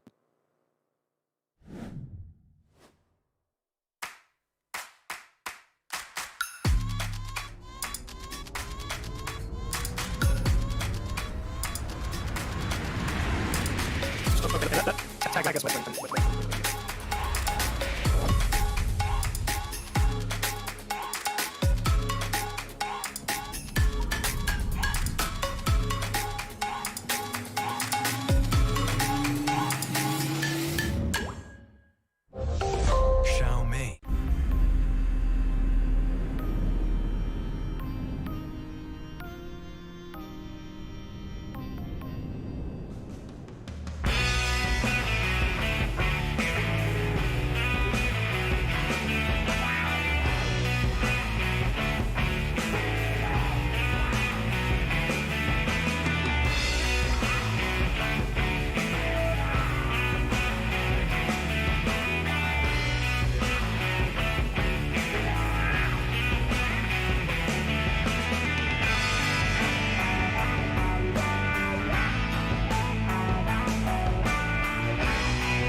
Can you hear it coming?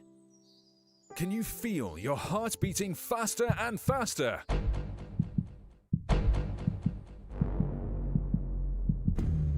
Can you smell a chicken dinner?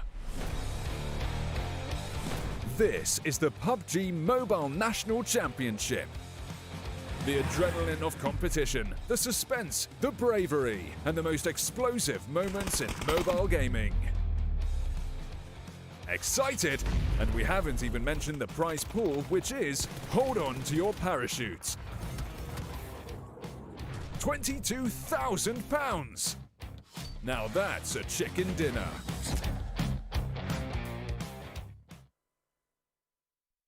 Hello and welcome back to the PUBG Mobile National Championship UK 2021. We had to take a quick break. The match was just so hot. We needed to recollect ourselves. And Tarzan, what a finish that was. An absolute neck-in-neck fight all the way to the end there. But we did see, of course, the side of NDL being able to come in and bring home that winner chicken dinner once again. That, of course, being their 4th chicken dinner. Amazing play by this team. Like, they went to a side that's somewhat empty. They kept their attention, and their cautiousness going through those early phase to get one kill after another, and that is just how they really made the statement here, crawling back to start this game, day 2 really strongly. And that's Rokas showing us how he's been just so ever hungry as a beast of a player. And Foot Squad causing damage to Arena 51. Arena 51 need to step up in this game 3, and so far have not had so much success. I mean, this has definitely been a very interesting match. We've been seeing so many strong plays coming in from a lot of these teams. Right here, for instance, Syrax going up against the team. They're just holding their own, while with a continuous pressure coming in from the side there of the Liquid Demons to absolutely phenomenal handling. But a beautiful third-party opportunity that we did see there coming in from Most Wanted as they just snuck up. But again, third party on top of third party, just finding its way on through. The TheUnikKillers, Vulcan, definitely a unique way to put those finishing nails in. But this is where things got pretty tough. Moving into that final engagement. Euphoria, the team looking to hold on, and Jaja just comes in with the final spray to close it up and put them right back up into pole position. 25 points to their name, 10 kills coming in off the back of this match, and what an absolutely fantastic play it has been. Sons of Odin's also still finishing really strong, as we can see, 8 kills, 20 total points. But again though, we got to look at Syrax.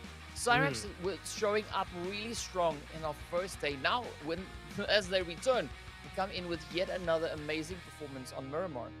I think that's the key as well. Like they have a lot of aggression. That's something that they do not struggle with. The kill points is one thing that's been very, very consistent. Like stepping up every game. But you know what?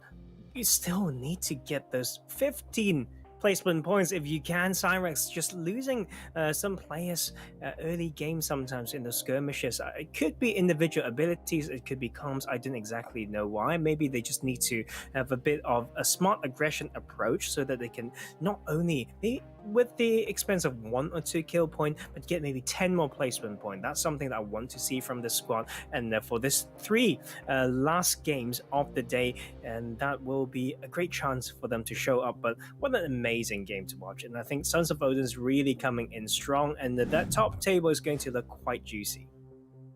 Yeah, definitely going to be looking quite juicy. Even our killers, our main performers here, we can see Goated there from Sons of Odin bringing in yet again a really strong play, finishing off on 6 kills strong. We do see Rolkus there from the Niko Defense League coming in with 5 kills. Syrax Londa finishing strong on 4. And then, of course, we've got Hype and Joker, as well as Champ, securing themselves 3 kills apiece. Euphoria as well as Hackshot then coming in with 2 kills each. So some really strong performances that we've been seeing, and a good spread of damage, good spread of kills across the board. So we've been seeing the teams really starting to dominate and bring in those strategic plays.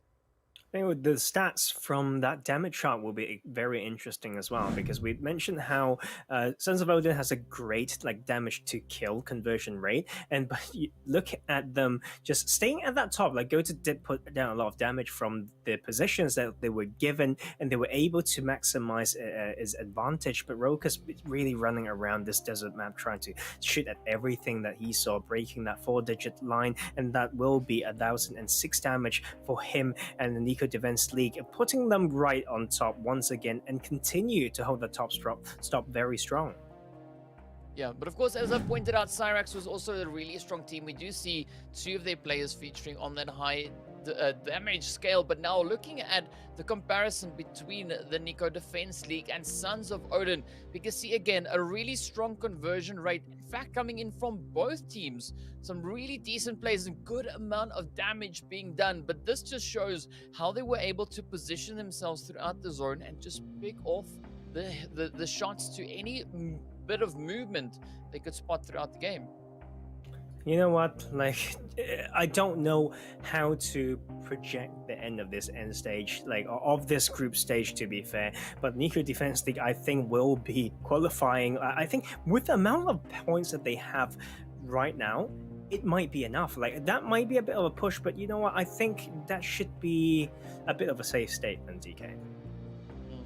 Yeah, we have been seeing quite a strong performance coming out from them, and it is a good strategy to apply to secure yourself that position moving into those later phases. But I gotta say though, Sons of Odin really bouncing back in their performances so far today. The first 2 games already done and dusted, and really strong play. So I'm so looking forward to seeing what our remaining 3 games of the day will bring. 3 games, 3 other maps, but just the second Sandhawk map for these teams. You know what? We haven't seen anything too crazy yet on Sandhawk, other than the circles that's just being so indecisive, right? So that is one thing that we're going to be looking out for. That Northwestern Island is definitely something, right? But before going into that game 3, we need to look at the standings, because after those 2 games, maybe Sons of Odin has made quite a statement. Well, we did see coming into today that Arena 51 was sitting up in that 2nd position right alongside NDL. But so far, Niko Defense League, they've just been able to retain dominance through the game so far today. Yes, the first match wasn't exactly ideal, but man, they surely made up for that. But just look at the balance between the amount of kills and the amount of placement points they've been able to accumulate over these past few games. Already 7 games done and dusted. But as I've pointed out there, Sons of Odin also just bouncing back, bringing in a really strong performance so far today. Yeah, I think it shall continue if they find the right mindset. I think for a team that has not had that much success in the past in this esport, but to see really tremendous progress, they could use that as few. You know, sometimes when you're so used to being up top, or that can really just you take some edge away from you. I don't know whether that makes sense. It's like you're losing onto something very good, right? That can be done to your brain by sharing that type of win. And that sense of ODIN definitely happy could be getting that second chicken dinner, really. But if I were them, I'd be extremely happy. But Arena 51, 1 point in those 2 games is a bit of a bummer. But you know what? Like we talked about the potential weaknesses, and that is for themselves to figure out. And this Sandhawk game, I don't remember them being very strong in the last Sandhawk game as well, but they definitely had 2 very strong games after Sandhawk last time around, so this may be the bounce back. Yeah, well, it definitely could be. And of course, we are getting ready to move into our next match, which would see us heading straight over into the lovely jungle over on towards that Sandhawk map. But I'm quite excited to see what the teams are going to bring up into Sandhawk. It is a map that lends itself quite a bit to aggression, to that close quarter combat. So this is again that opportunity for teams to try and make up for anything they could have been lacking in the past 2 matches. This is that map that kind of can just give them that extra little bit of an edge. So I'm really excited to see what the teams are going to do once we get into the Sandhawk action. And I think one thing that I really want to see as well, I always say this, is some hunting action when it comes to Sandhawk, because sometimes it's very hard to get out of a routine or structure of your rotations if you have very fixed drop locations, and there's not a lot of vehicle usage on Sandhawk. Not because people don't want to. I think there's definitely more of a trend to use vehicles because there's certain situation that you can only get out of with a car, but you didn't see a lot of spawn. So like if you just run into a spot like early on and then you do that every single time, you can be heavily punished. So I want to see some of these coming through. I want to see versatility. I want to see aggressive play. I want to see just good PUBG, you know. But we're going to go on a very short break right now, DK, and we're going to come back to the jungle of Sandhawk to show what these guys can do.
Can you hear it coming?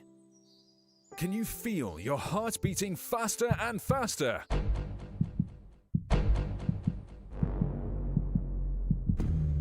Can you smell a chicken dinner?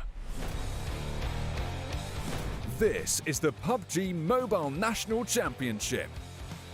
The adrenaline of competition, the suspense, the bravery, and the most explosive moments in mobile gaming. Excited? And we haven't even mentioned the prize pool, which is hold on to your parachutes. £22,000! Now that's a chicken dinner.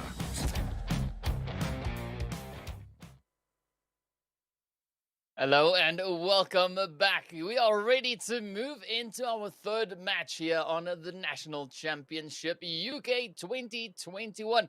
And it is going to be quite an exciting match to see what the teams are going to be bringing. So far, we've been having two pretty tough games in which we saw the players there from Sons of Odin bringing in that first winner chicken dinner. But of course, the players from NDL, the Niko Defense League, returning to glory, bringing in that second chicken dinner. Now, of course, the question comes in is which team will be the one to step up on Sanok and bring in that winner chicken dinner?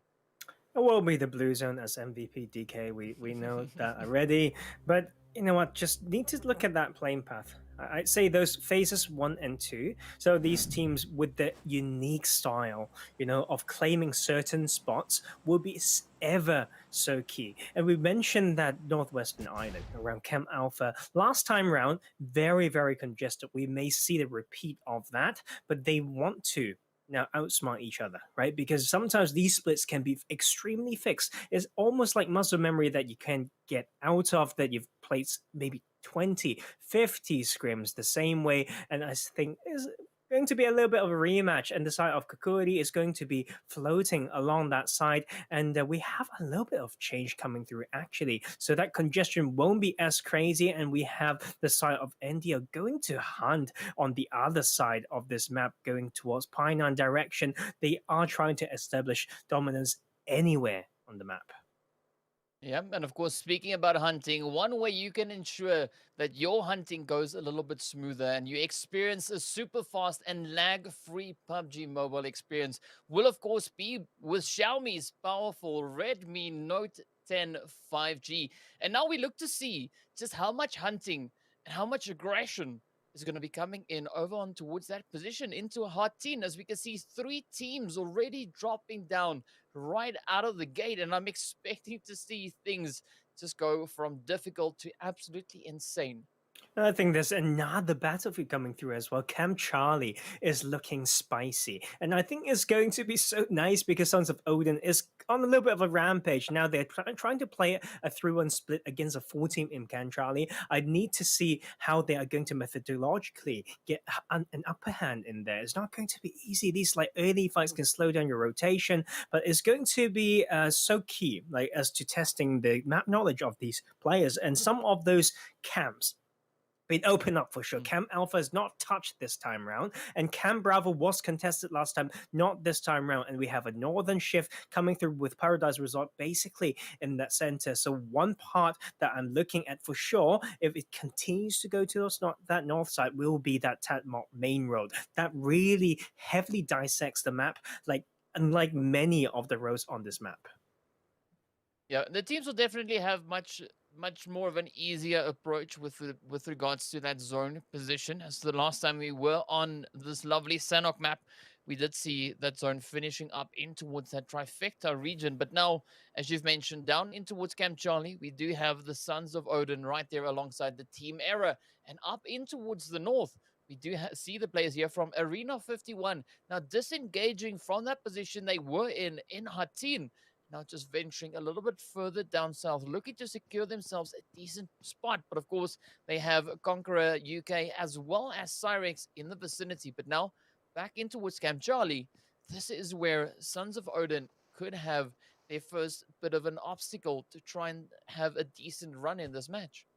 And I don't know what Air is doing in this tournament so far. That's just them coming into the area of control of Sons of Odin. And if they've done their homework, they don't want to drop on any of the teams because, especially on Sons of Odin, they had the info. They know that they're going there just using, the VOD from 2 days ago, and they still want to contest to drop this as a trio. And that Sons of Odin taking one, taking the second, no problem there, just having more juice to their box. And that is just going to be an insane start for them. Already have the Overwatch established, the flank coming from Daddy if they ever need the off angle, and that's down to one. Noob need to 1v4 this. I don't think is going to happen, DK. Yeah, this is a really good start and quite a bit of extra juice being added to their boxes you've mentioned there. And Goated comes in to land the finishing blow onto the side there of Noob. So a really strong start here for the side of Sons of Odin. A really good boost to the morale there for the team. So I'm only looking forward to seeing what the rest of this match will bring us. We see that beautifully well-placed grenade coming in from Goated. Absolutely phenomenal stuff. But now, Sons of Odin have this whole southern section to themselves. They can now loot at their leisure and then get ready to move back in. They do have about another 2 minutes and 20 seconds or so left on the clock before they have to get those rotations through. But now looking over towards the boot camp, you can see AK-47 also pretty much on a free reign. They can go about their business, not being too worried about anyone looking to oppose them. So I'm interested to see how they're going to try and adapt to the zone and whether or not they're going to try and stick to this position. Of course, that will all be determined on where the next phase is going to be going. I think it's good to just start exploring the surrounding. Like, if they had the research, if they had the data, they would know that maybe to the south of this on that bootcamp here was where, took last time round. But this is a very different phase one circle. And now that bootcamp's on that southwestern side, AK-47 need to think, like, if we don't move now, it's very likely that they will have some teams setting up a block for them into that center zone. But like 3 players to loot up bootcamp, this is about enough time for them. But you know what, DK, the key thing in here right now is for Sons of Odin, because they had that type of rotation that's only available to them due to that particular matching between that phase one circle and plane path. This time around, they're one of the furthest from the zone. They cannot play that big brain early rotation into a very empty, zone of the map that the plane path doesn't touch. They're going into every bit of congested part or even saturated part of the map. So they better have done their homework, knowing how to maneuver the way through even quarry or even further in. This is a test to them to play a different style. Maybe an edge play would be what they're opting in for this time. Yeah, it's definitely going to be interesting to see which way around they're going to try and make those rotations. Meanwhile, we do see the players here from NDL getting ready to rotate up, and they look to be rotating in the general direction there of Sons of Odin. But Sons of Odin already now coming in with their own bit of a rotation. We do see Silence now looking to just scout things out a little bit further up ahead. So that is a good call for the side there of Sons of Odin. But now they need to hustle. They can't stay around here for too long, as we could see NDL potentially rotating up right behind them. But looking now towards that center zone region with Arena 51, AK-47, as well as the players there from Syrax, it could potentially get quite a hostile in that region. And speaking about a hostile, Hatin is definitely one of those points of contention where we see the Liquid Demons now going up against the side here of Conqueror UK. And so far, Liquid Demons are quite spread out. I feel like Liquid Demons just relying on any time that's available to them. Like, they're just trying to chill. They're expecting no action. They don't play like they're trying to set up something for themselves to succeed. Like, on the other hand, it seems like Conqueror just know that there's a team close by. They've been looting in a particular direction and coming in to make sure that they put pressure. And that's how they've been moving and allowing themselves the angle. Liquid Demons down to 2, just forced to swim, but I believe they had the chance to make this a different story, but they didn't take it. Right now, we also have the interesting thing on that southern side, but let's not forget that NDL went to around the Sami side. So if they decide to cross the Camp Charlie Bridge first, which they did, they can clash with Sons of Odin once again, but this time around, not on the Miramar final zone, but in Sandhawk in phase 1. Yeah, definitely something to look out for as we do see the players here from NDL now still making those rotations. But of course, you know, we see a little bit of a passive approach coming in there from the side of the Liquid team. So we'll be keeping an eye on them, looking to see if it does work out favorably for them. Meanwhile, NDL are still going to be looking to find a decent approach and taking a little bit more of an eastern rotation.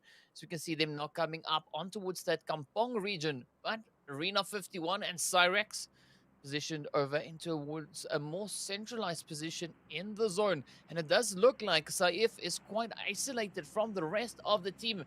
They also have a little bit of a 2-2 split, but it's almost a 2-1-1 split for the side here of Syrax. And now we can see Demon and the rest of the squad there from Arena 51 looking to improve their position, trying to get into a little bit more advantageous angle. But well, AK-47 also now just hanging around in the vicinity a little bit further down towards that southern edge.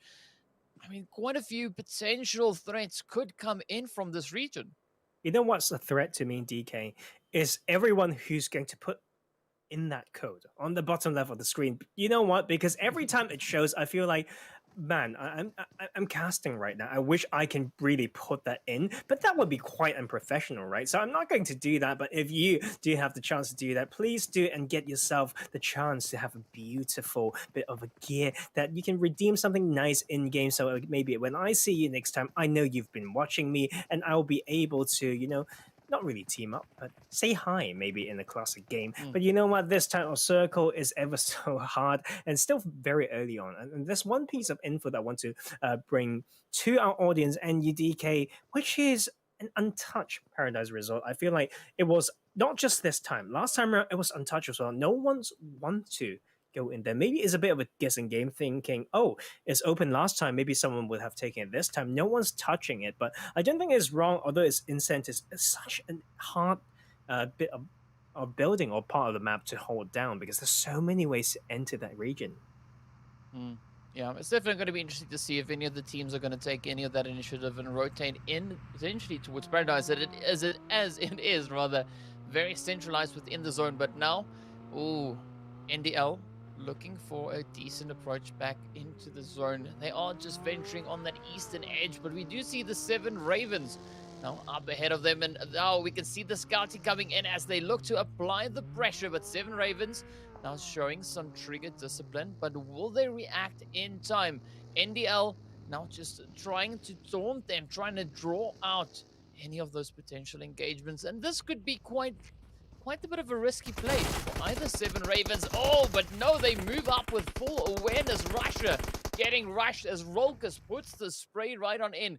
Gets the knock. Jaja gets knocked out as well. And now it is up to Euphoria and Jody to make that last bit of a play. But a good quick response coming in here for Rex. Looking to send that Molly on over. Oh, forcing Rolkus to jump out, and a beautiful spray comes right on through as Zero closes it up. And this now sees the team here of NDL being reduced down to potentially only 2 players. And I think that is definitely a bit of over-aggression. I shouldn't say that. They had a plan. They noted that one guy in the watchtower, and they want to do a traditional circular scouting to bait more shots out. But you know what? Like, when a team is so dedicated to holding down this set of compound and have a split, you need to assume that they kind of know what they're doing. So that is just, you know, very bold push after all. And that was at the price of 1 player. But you know what? Being NDL, they're used to playing as a trio. This wouldn't be too bad. But what they have to think about now is to make a 200 meters or so rotation even further if they want to control more center zone, because that phase 2 circle is going to close in a matter of half a minute, and we will see a bit of a different type of circle, because it's a gentle shift to that western side. Will leave that Hartin bridge still in play, but this play is not done yet. NDL's angry. They want to get every single point available to them. They're so angry that Jody just stands there shooting into nothing, trying to put a few holes into the side of the building. Unfortunately, that is not exactly how the game works. But hey, either way, NDL now looking to clear it up building by building as they are searching frantically now for the side of 7 Ravens.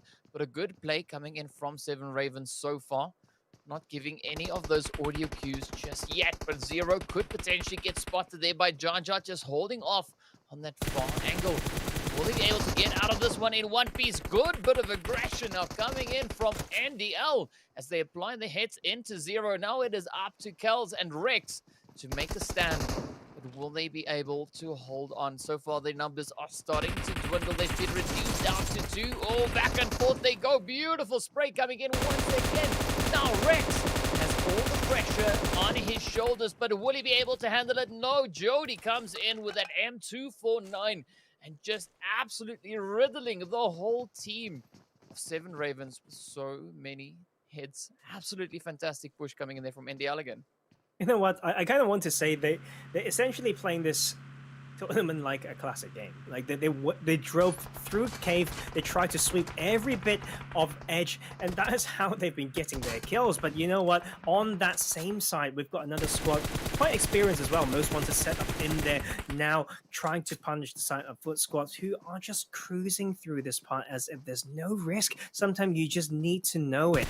You just shouldn't go on the road sometimes, you know, like the cars are well built, go into the bushes a little bit, go on a little bit of adventure. When you're too predictable, you will get punished, and that is at the price of at least one player. That will be foot squad moving their way to Cow. Very interesting choice, not quite close to center. Hopefully that was untouched, if my memory serves me correctly, and they will allow you know, the trio or even just a duo to have enough meds to play Xenotactic. Let's not forget that the med strat is one very strong strategy for this map.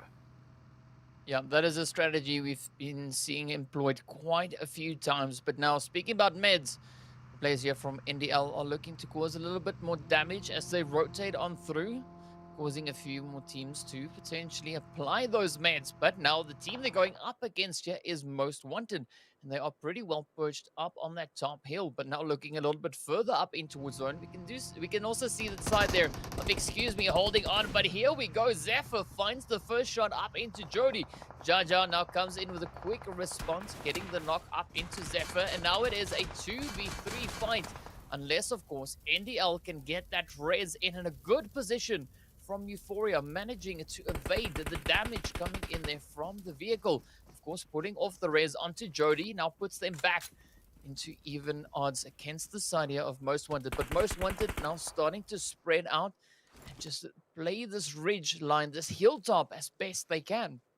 Oh, it's just so scary there. I feel like Sever can maybe just let NDL come through so that he can step them from behind. Like if he just had a little bit more trigger discipline, maybe that would be what makes the difference. But I didn't exactly know. But I think he took the trade. He got a knock for himself. But you know, NDL was ready. Maybe they already got a little bit of info and decide to approach from this side. The experience allows them to know that this is probably the way that they can get some progressive rotation, playing cover from cover up this hill, and that was ever just slowly bleeding out, and that will be a 3v3 amongst between two very experienced squads. So we need to see who is going to come out on top, and NDL will just continue the rotation, will not want to breach this in the direct way, and that is exactly the way they want to do it, and that is them trying to challenge this, and that is Kid spraying down one, but that is also prepared by NDL every time there's someone to refrag there, as they have one in the car, one to drive, and that's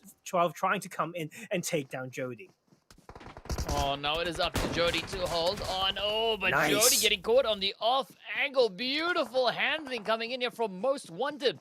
Jaja now left to try and reinforce and get back up into the fight.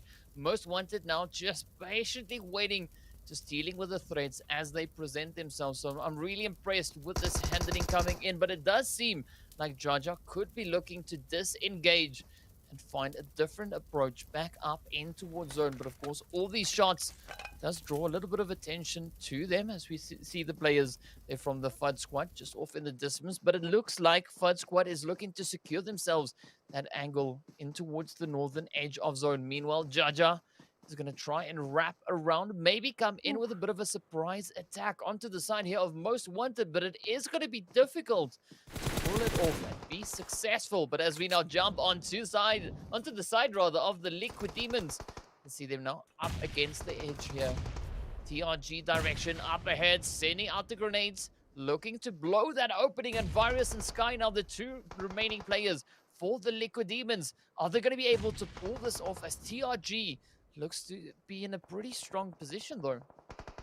You know what? But Liquid Demons, down to those two, have not had success so far. So you know what? That's just something that we expect. And but Niko defense, they just went out. I think that is Most Wanted playing a position that they know well. It was great play from both teams. They have all the textbook stuff right in there, right? Knowing the map, coming up from a good side, having Overwatch every bit of the movement. And when 12 tried to make a push onto Jody to force him out of cover so Ads can, cover fire, that's really the bit of basic done well. They're giving them the numbers advantage. And that point onwards, it was personal, DK. Like, Jarja had a chance to leave.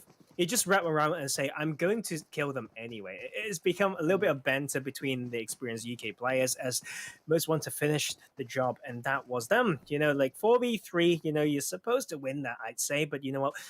Well executed from both teams, I'd say, but this circle is going to put them under even more pressure. Paradise Resort is now out very hard shift. They're back onto the main island, so OMA needs to come in. There will be a lot of fight on that northwestern edge between Syrax as well as Conqueror UK. That bit of pocket is just so tricky to play because that coastline is something that you don't want to touch, but once you go onto that main road, you're extremely exposed to either side.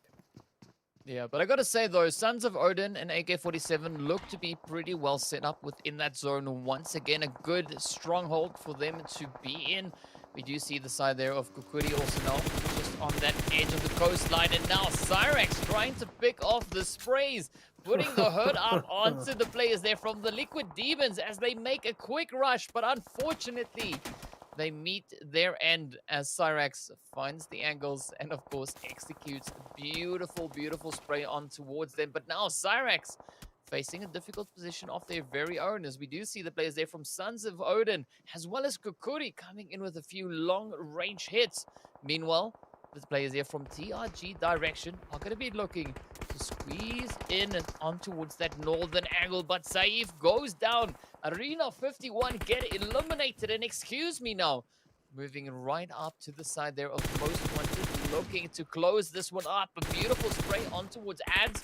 Fortunately, Ads is huddled up right behind that tree, just managing to hold on to that extra bit of hard cover. But now, as we can see, Romy has got his focus, his intention, everything just focused on that position. In fact, the whole squad here from, are going to be looking to try and find that opening, maybe even looking to pry it open if need be. But this is going to be a pretty tough play for Ads, as there's 4 guns pointed in his direction. One false move could spell the end for Most Wanted.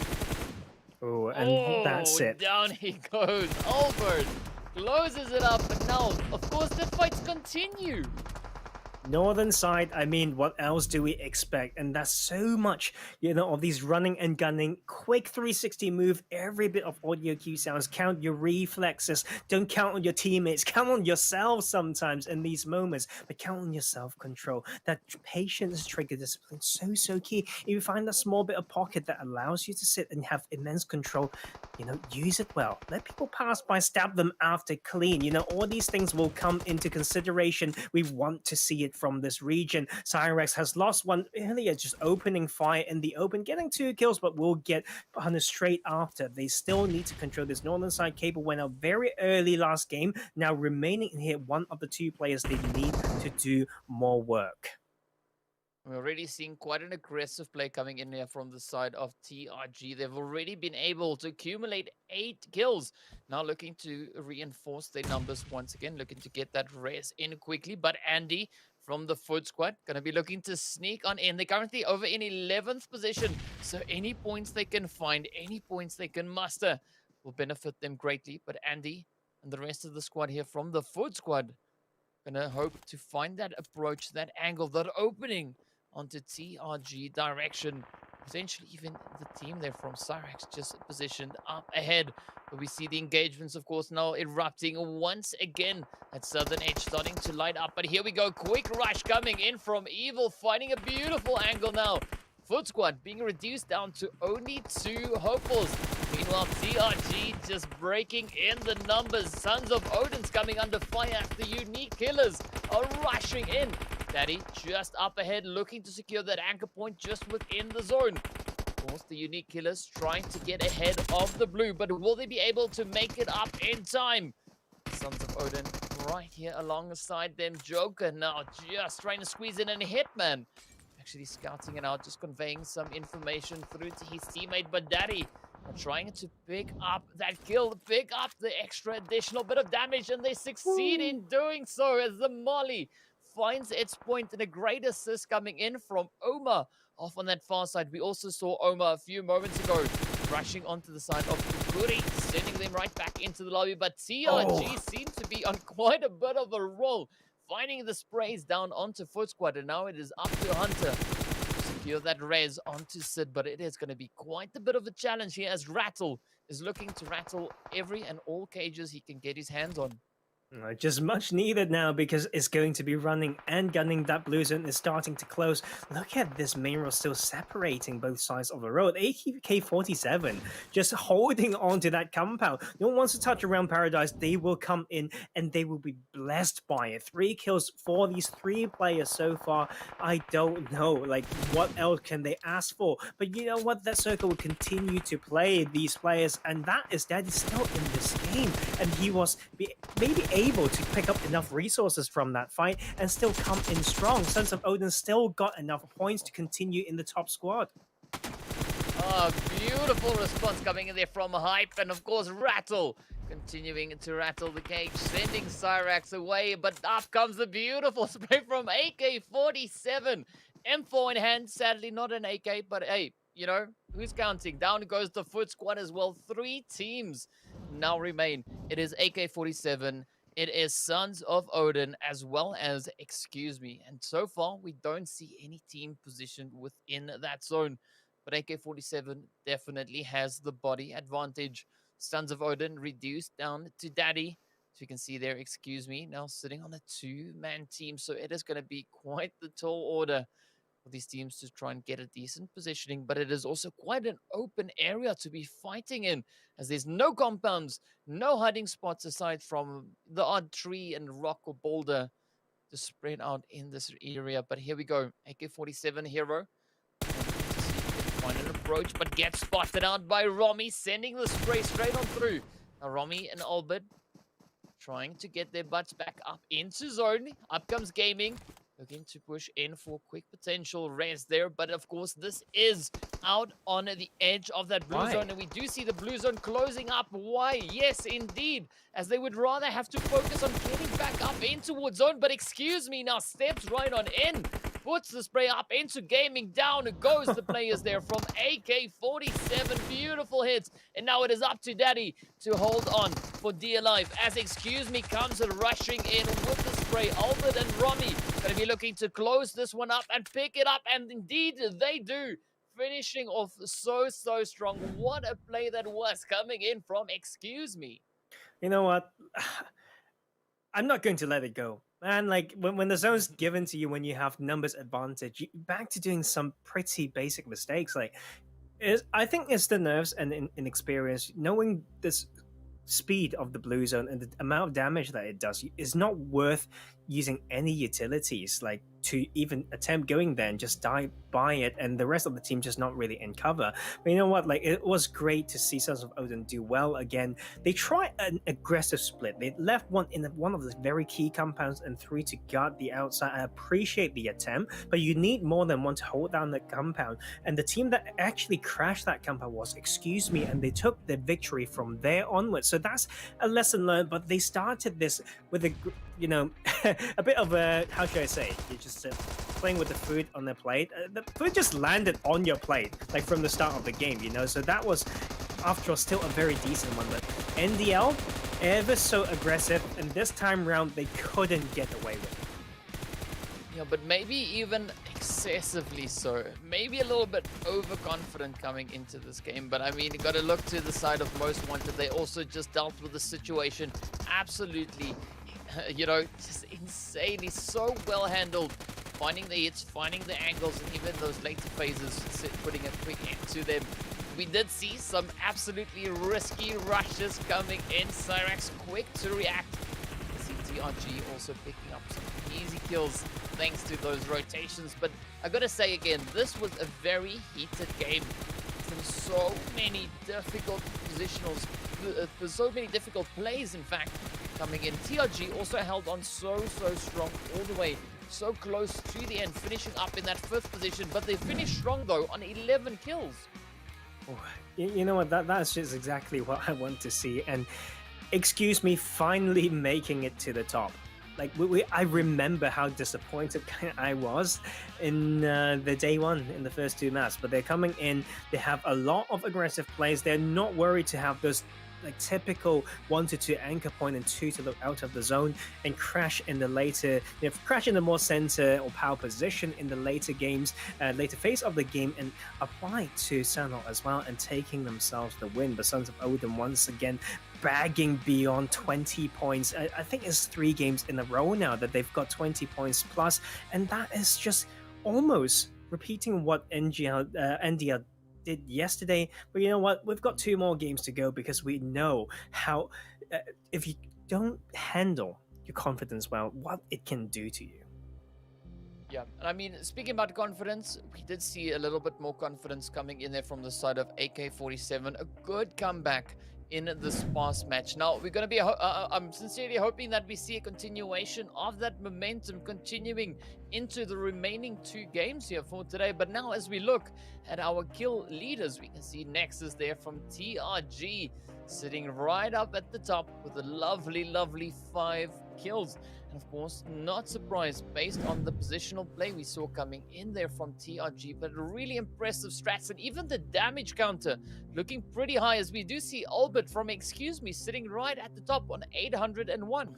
You know what? I think there's a little bit of backstory to this as well. If I want to add some flavors to it, I believe Albert was one of the players of Sons of Odin roster in the 2021 UK PMCO, Spring Split, so just a few months ago, but that team is no longer together. But with this new squad put together by the organization now, it's just go head-to-head with their old players, and that is sometimes just a bit of spice that you need for this tournament. The UK scene's been around for a while now, people may not recognize it, but we are seeing some improvement through it, and I think that is exactly what we are here for. It's just lovely to see, and this bit of comparison between these 2 teams was still neck to neck when it comes to damage, kills, and points, and I hope they continue this type of competitiveness through the rest of this tournament. Yeah, but we definitely once again see a really good damage to kill conversion coming in there for the side of Sons of Odin. I mean, the amount of damage they've done, looking at that compared to the amount of kills they were able to bring in, still really impressive. But I gotta say though, Excuse Me, also doing quite a considerable amount of total damage throughout this game. So, as we know, this was Sanhok, a map that lends itself to aggression, that lends itself to teams to try and make up for whatever could have been lacking in the previous matches. But now, as we're getting ready to move on to our final 2 games after the day, we are going to be heading once again over in towards Miramar. So now this is where things could get quite interesting. Are we going to be seeing a bit of rejuvenation coming into the teams that didn't perform the way they've wanted to in the first round over in towards Miramar?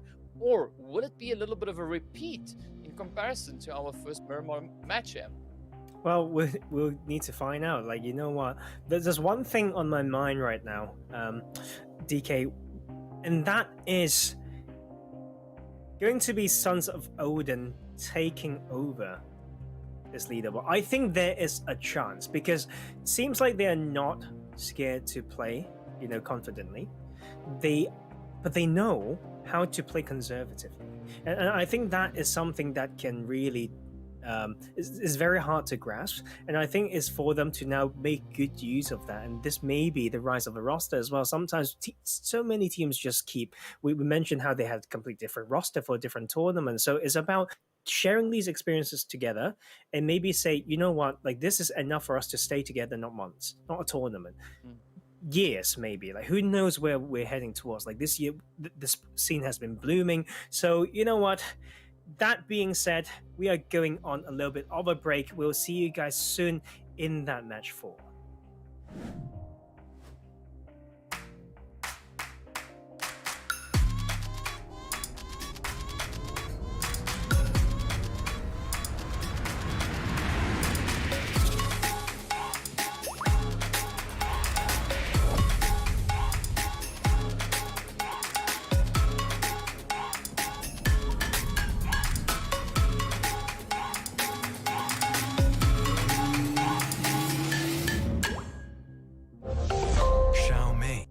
This is not a drill. I repeat, this is not a drill. It's time for rising stars to shine, show their skills, win a pile of cash, and become the pride of our country. We are proudly presenting the tournament the United Kingdom has been waiting for. PUBG Mobile National Championship returns with a prize pool of £22,000. The tournament consists of 3 stages through June to August. Open qualifiers were held from June 4th to 11th, where all the registered teams put their skill to a test in order to get to the next stage.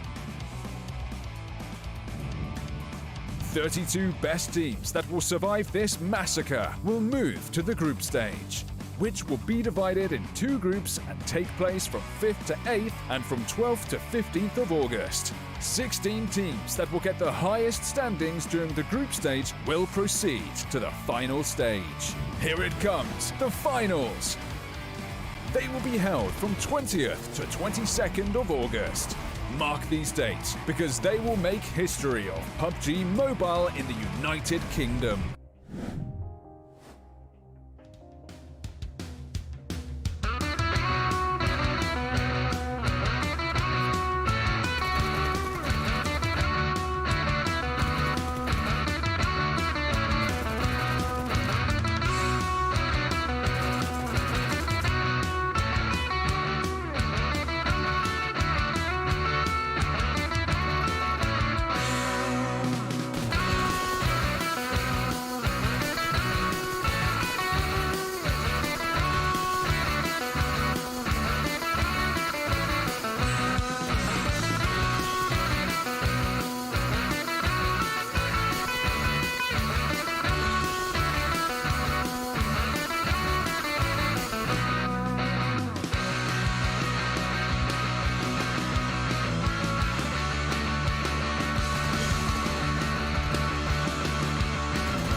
Can you hear it coming? Can you feel your heart beating faster and faster?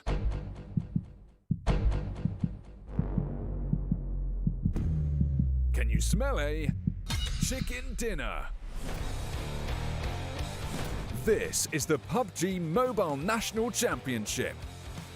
The adrenaline of competition, the suspense, the bravery, and the most explosive moments in mobile gaming. Excited? And we haven't even mentioned the prize pool, which is, hold on to your parachutes, £22,000! Now that's a chicken dinner.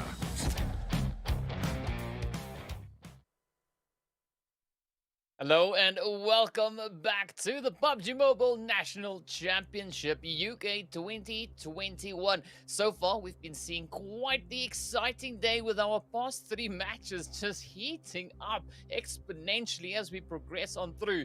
And of course, we're looking forward to get into our next match, which is going to be taking us all the way back on towards Miramar for some dusty dune action. So Tarzan, any expectations coming into this next match? I want to see something different, right? I want to see a more busy western side of the map, although we need the playing path to help with that, but I'm going to pray for it, maybe starting now. But other than that, it's just some good PUBG, really. I think the excitement to see Sons of Odin play well, like I will continue until they stop doing well, and also NDL finding the way to play, but I feel like they just have a method. They want to kill everything that they see, and it may work, it may not.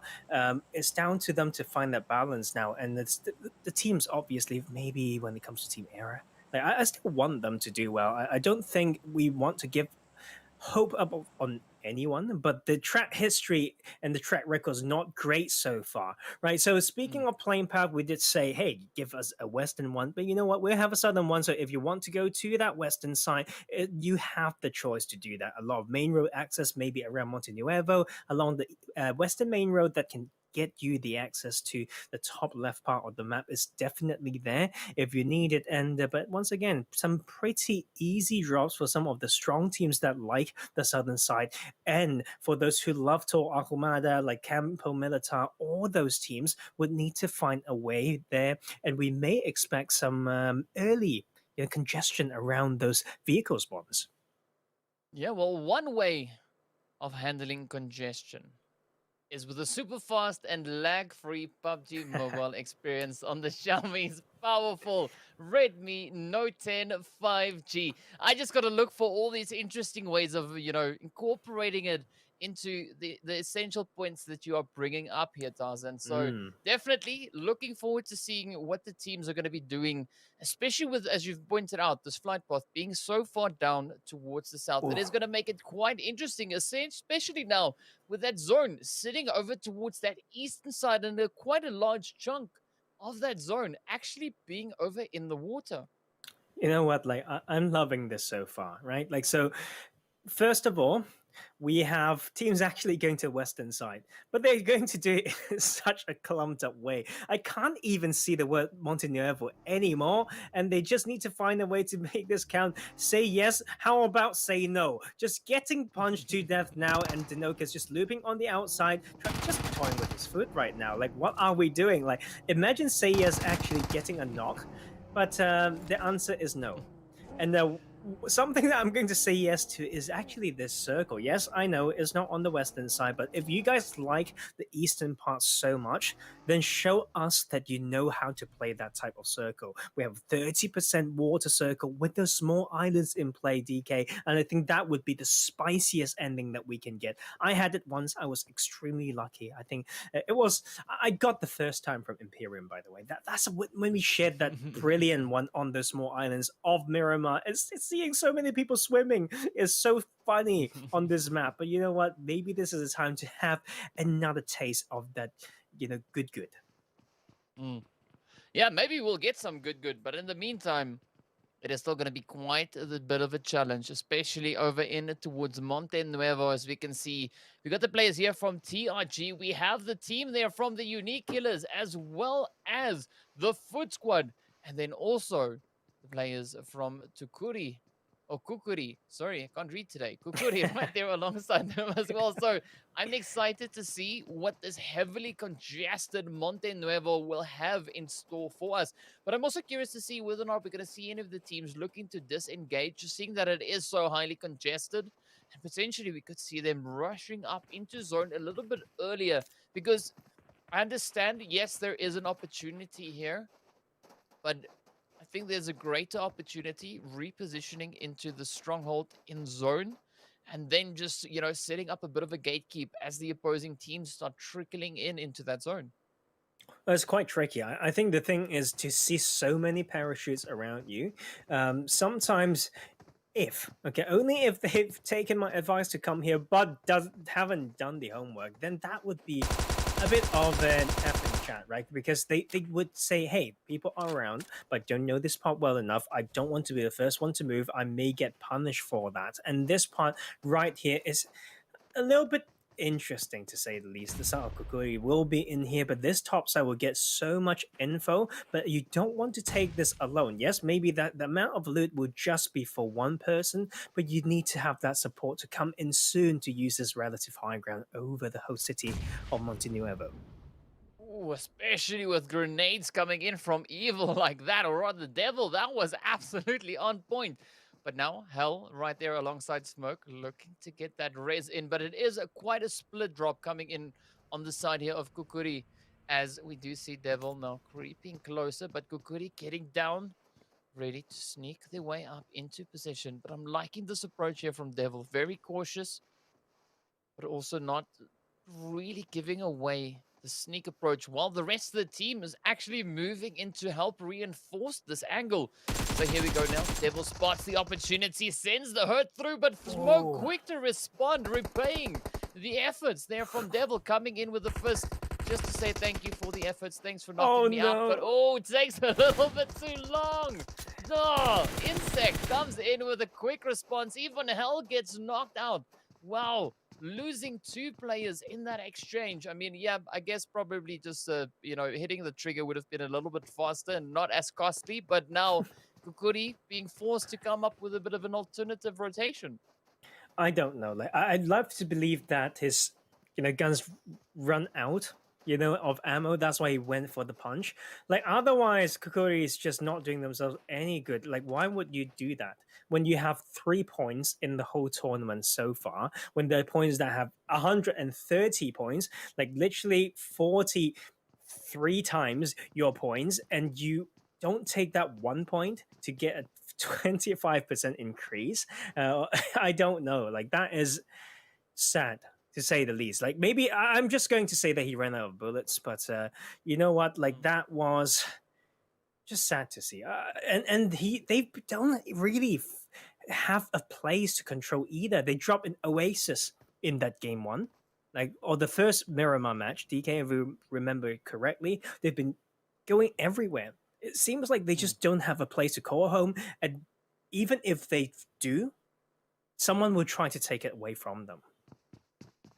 It's sad, but it is PUBG at the end of the day. That's just the way the cookie crumbles. And of course, for the side there of Khukuri, we'll just blame that on the ammo. Let's just say it was the gun malfunctioning, hence why he had to try and resort to, a little bit more of a hands-on approach there. But meanwhile, we do see the players here from Sons of Odin positioned over in towards Lance Leones, and they are right on the edge of that zone, which is for now a decent position to be in. They don't have to worry all too much, but we also see the players from Seven Ravens heading up in towards that general direction. Now, speaking about general, we see the players here from Most Wanted positioned pretty close to Minas Generales. So I'm interested to see how they're going to play this position. Are they going to stick around here waiting for the next zone to pop?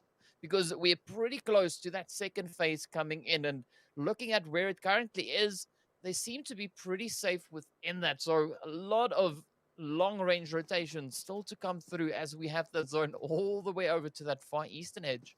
Yeah, I think there's a good center position to hold for now to get a lot of info. I think the next step, if I were them, I would just say, hey, we are all clumped up. We have great 360 info here. Now that we've scouted using this spot, let's make a bit of a strategic split to increase the amount of info that they can get from there onwards to know and maybe catch out more enemies who are rotating. But other than that, I think it's just a safe way to place phase one kind of in the center. They can't really fault that. But we think that it's going to be so much about the map knowledge of these teams. Like I personally know some spots maybe to the south of El Azhar that you can really slowly move your way from east to west would be easier. You can play cover to cover, ridge by ridge, and then every bit that you move up, there's another way for you to scout with decent cover. But it really is down to how these players know the map, because in certain spots it may allow you the 360 right now, but will leave you limited rotational options thereafter. So we will have that shift going to the southeastern side. Water 40%, and that is going to be lovely. Give me those small island finishes, but you know what? Also give me a little bit of punishment onto the side of NDL. I mean, Jody's shown some aggression all around, but you know, even in PMPL Arabia, when we watch him playing as part of Alpha Legends, sometimes just not knowing where that limit is, but rotational sprays that got him knocked, that I can't fault him too much. Well, we'll have to wait and see what they do with their rotations. But now, looking onto the side here of the Liquid Demons, we can see them just perched outside of zone. But the zone itself is quite interesting. Centering up over towards Impala, that actually brings quite a comfortable position for the side there of Syrax. As we can see already, they positioned up in third place on the overall standing, sitting on a very comfortable 89 points. And they're going to be looking to try and strengthen that position. But now I'm also curious to see the teams a little bit further down that leaderboard, right? Especially from like the Foot Squad, AK-47, the Liquid Demons, what they're going to bring into this match, right? We did see a good improvement coming in from AK-47, but will they be able to build on top of that and continue with yet another strong play throughout this game? We also see the players here from OMA just on the edge of that top 10, 1 point ahead of Foot Squad. So this is again for them a very important game if they're looking to improve their standings and secure themselves a decent spot in towards that top 8, because as we know, the top 8 teams are going to be moving on into the next phase. So there's quite a bit of fighting still to come from these teams if they want to secure those positions.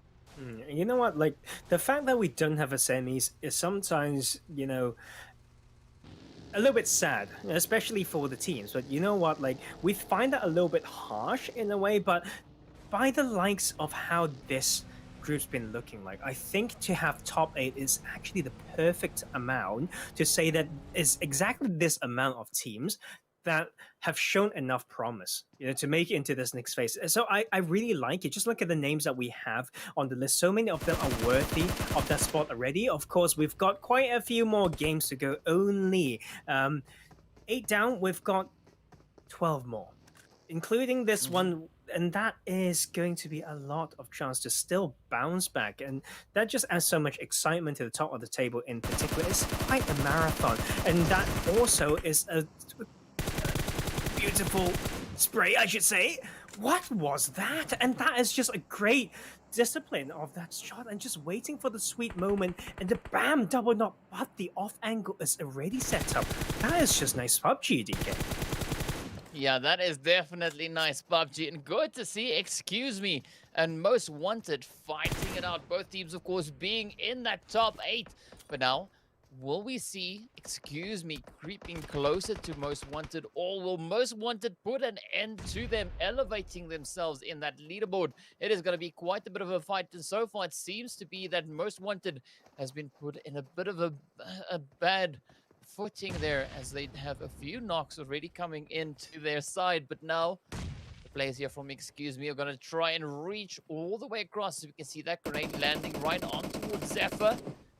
Oh, beautiful, beautiful finish coming straight on in. But several more engagements actually coming into the map, as we did see the team there from NDL lighting up in the kill feed as well. But now still, excuse me, and Most Wanted holding on, but ooh, excuse me, looking so strong, still having all their players up and able to find, and slowly but surely and steadily just eating away at the health bars there for Most Wanted. But now NDL, we can see also over here, down to Jaja, just holding on, but Rattle and Devil trying to make a bit of a play, trying to send the grenade all the way up to the roof, not exactly reaching all the way up to the top there, but does move the vehicle a little bit closer to Devil, so that's probably not a bad call either way. But now Jaja needs to make the decision. Are we going to see that spray come in, or will we see a potential attempt at a disengage come through? And it's a little bit rare to see NDL down to a solo so early on, but that's also just maybe their own fault, I would say. But this is very different for this map, right? It gives them early access to where they want to drop, forcing them to rotate in a way that they have not had to before, and that is going to be NDL needing to make this count. But Jaja does have quite enough resources and not too far from the zone either, so he can definitely boost up and get some solo plays in using his map knowledge to maybe out-survive many of these teams, especially when it's so congested on the northern side of the map. We will still have actually 40% water now, and along that coast side we will have a lot of action. Teams clumping into Impala, and on the outskirts is going to be very, very brutal. And speaking about dropping, we did have that code dropping in as well. So if you missed it, quickly rewind, grab the code, open your browser. Oh, like Jaja now was in need of a drop and got ended right then and there for the side of Niko. Defense well handled to TRG. But of course, as I mentioned, the code has just dropped. If you missed it, quickly rewind, grab it up, go redeem yourself that parachute. Be sure to open in your browser, searching for PUBG Mobile code redeem. Follow the instructions. You can get it for yourself in the game. Now, speaking about game, we see the side here of BATSquad bringing a bit of game spray onto the side there of the players from Arena 51 as Translate just got knocked on down, and now BATSquad are going to be looking to push in and get the confirm. But as you've pointed out there, Tarzan, this eastern edge of the zone is definitely starting to heat up as all the teams are converging over towards this coastline. But now as we await the next zone pop, we can see it just moving down ever so slightly. So the teams, fortunately, don't have a lot of ground to cover to get back up into the next zone. But we're going to be seeing the players here from Syrax looking to find that opening towards the players from the TheUnikKillers.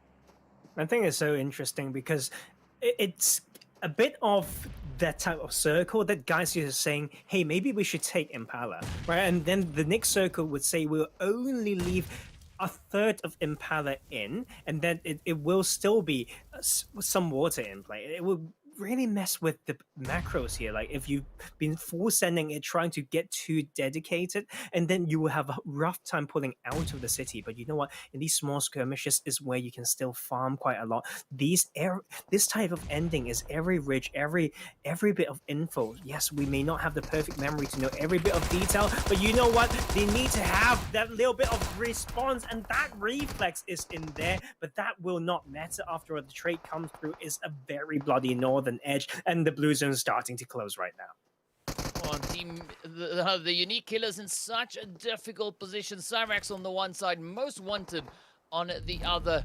And, well, you can't really blame them for trying to split that focus up. But the blue zone, of course, now also making its way on in. So the teams now need to start trying to prioritize those rotations. Meanwhile, the TheUnikKillers are still trying to go at it here with Most Wanted. Up comes the spray, down goes Joker. It is now up to Vulcan to try and hold on, as the TheUnikKillers sitting on their last remaining hopefuls. No kills to their name just yet, but very fortunately, the blue zone is bringing in a bit of damage.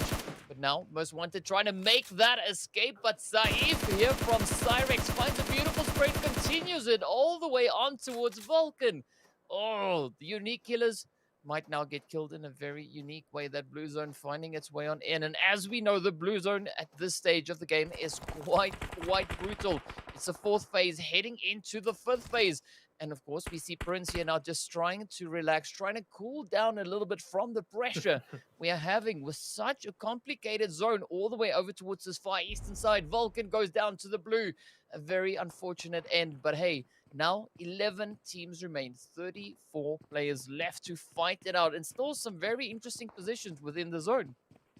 Very tough circle, to be fair. Like, there's so many ways that you can just get completely screwed by the circle, but you can see Syrax making it very strong this game so far, right? Controlling the opening on that segment of the map, but with a little bit of an aggressive split. And that is actually Foot trying to messing it up for them, but the trade comes through. Andy will need to get relative high ground to maybe trade this, but Londa has been in cover, and that Syrax getting that reset.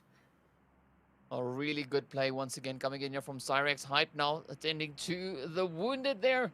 Hunter trying to get back to the support. Fortunately, they are right on the edge of that zone, so they can afford to go for that reses. But now Andy on the high ground, trying to secure the final few blows into the side of Syrax. It is going to be a 1v2 situation.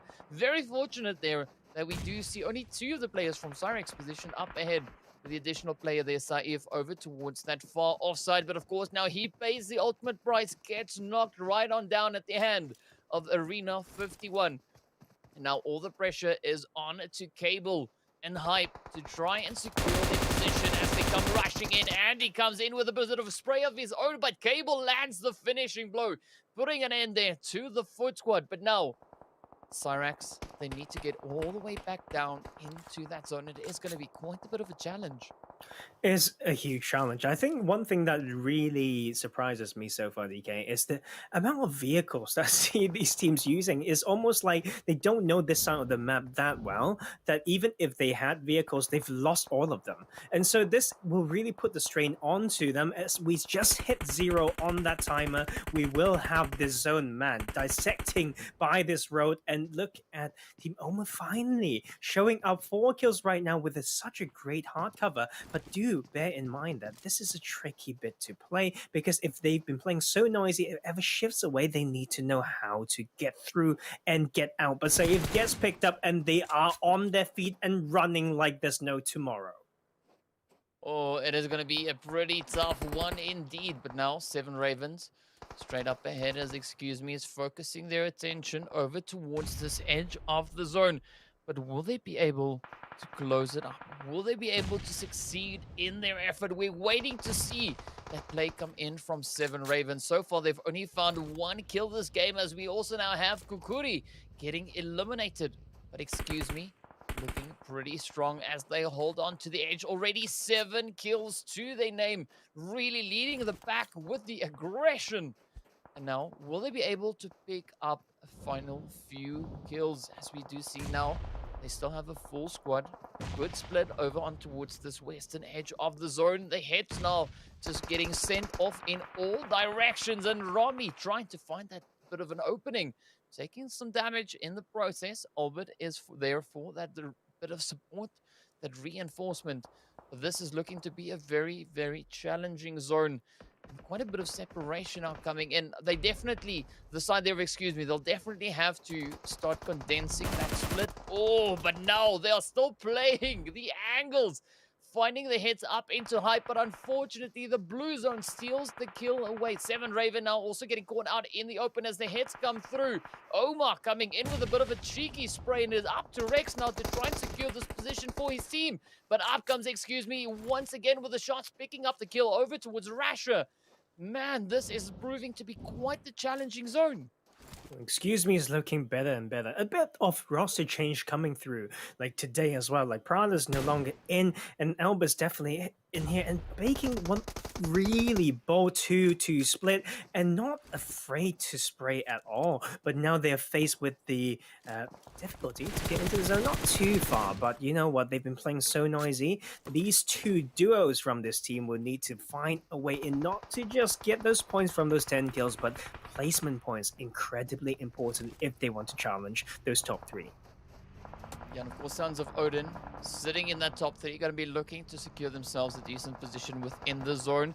We do have the players from AK-47 just perched on that eastern edge excuse me, now over on towards that western front, still looking to move on through. But here we see the engagements now breaking out between AK-47 and the Sons of Odin. Again, this is the kind of performance we've been waiting to see from AK-47. Already 3 kills to their name in the match, but will they be able to secure a decent position in the coming phase? OMA still sitting on a full squad, 4 kills to their name. They have a decent position over in towards that southwestern side. They do have a little bit of company right behind them, that of course being TRG Devil. But now they've got to be pretty aware of these movements, of these rotations, and if they overexpose themselves, they could be paying the ultimate price. But so far, it looks to be smooth sailing up ahead. As the side of, excuse me, is just over that ridge line, so they are able to rotate in and sneak up right onto the edge. But excuse me, now focusing all their attention down in towards the zone. AK-47 also coming through with a few hits, but also now paying the price for that rotation. Arena 51 also taking quite a bit of fire as, excuse me, now aggressors on towards them, putting an end to Demon, and off goes Arena 51. 5 teams left to fight it out.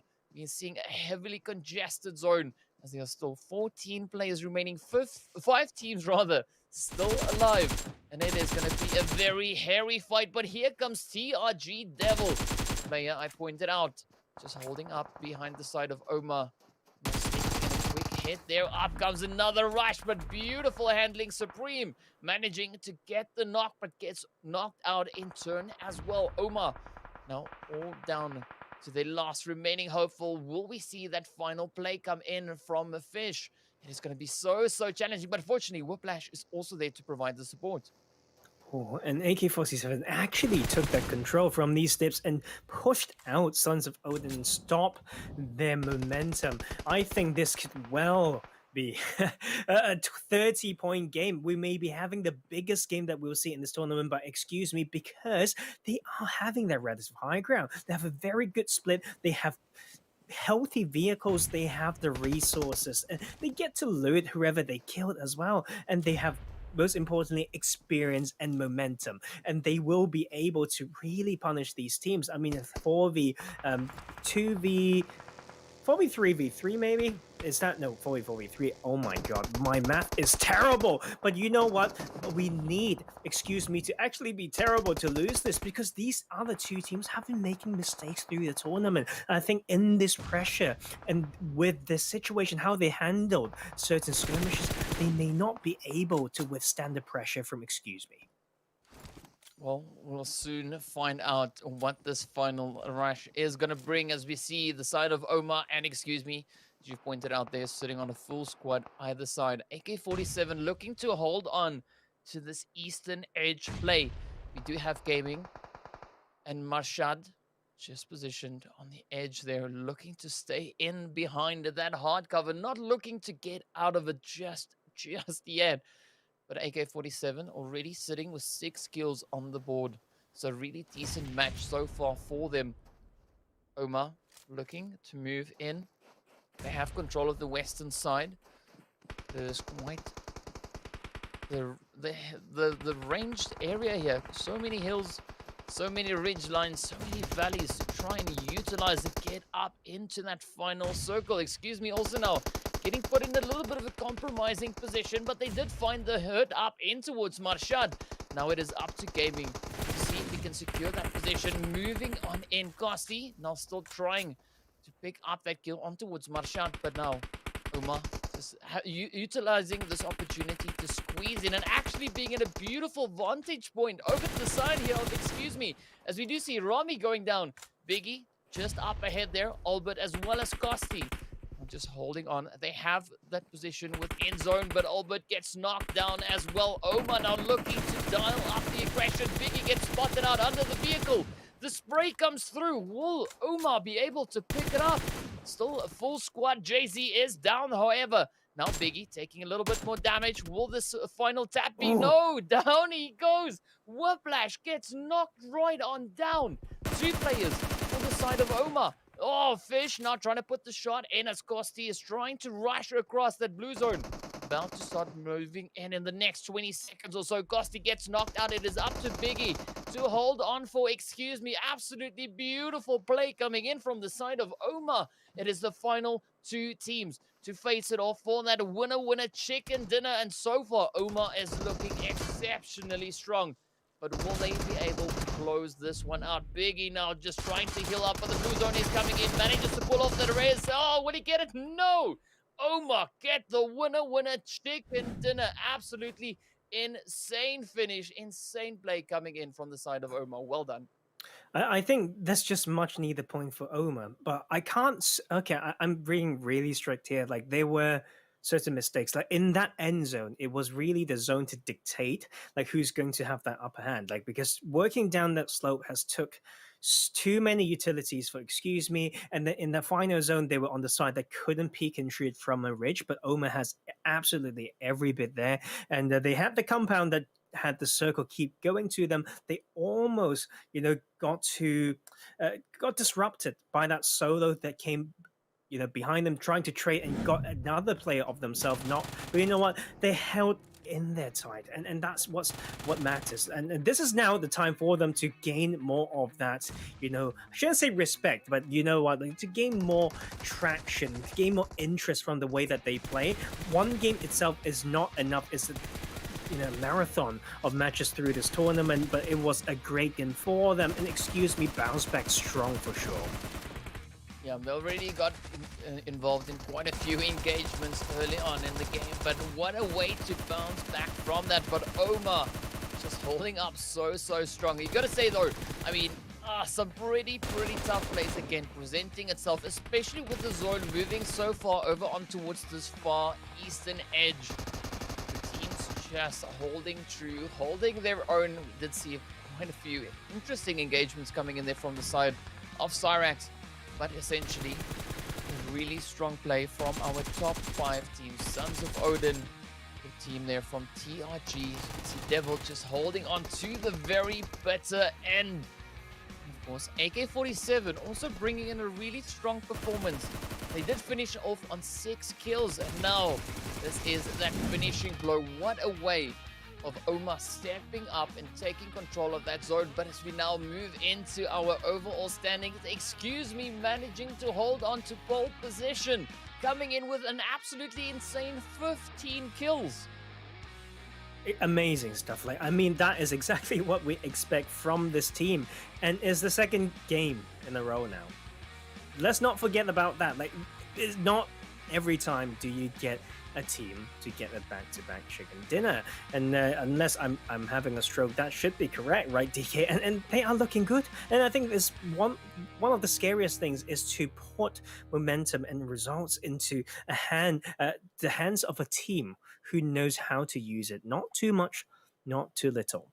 And then this team can really just challenge that. Look at NDL just with 2 points there. I know in a way they probably don't care, like, based on maybe the level that they played, but you know what, you should, because any amount of points can change the amount of money that you're going to make, and then you are, I mean, just respect the value of money, okay, guys, and who knows what you can do with that. But Kosti leading the charts there, 8 kills, I think, just tied in our record chart. I think the only time that we had 8 kills was in the first ever match of this tournament for this Group A. I think it was Ads from Most Wanted who got 8 kills, but Kosti showing the rest of the lobby that he can do it too.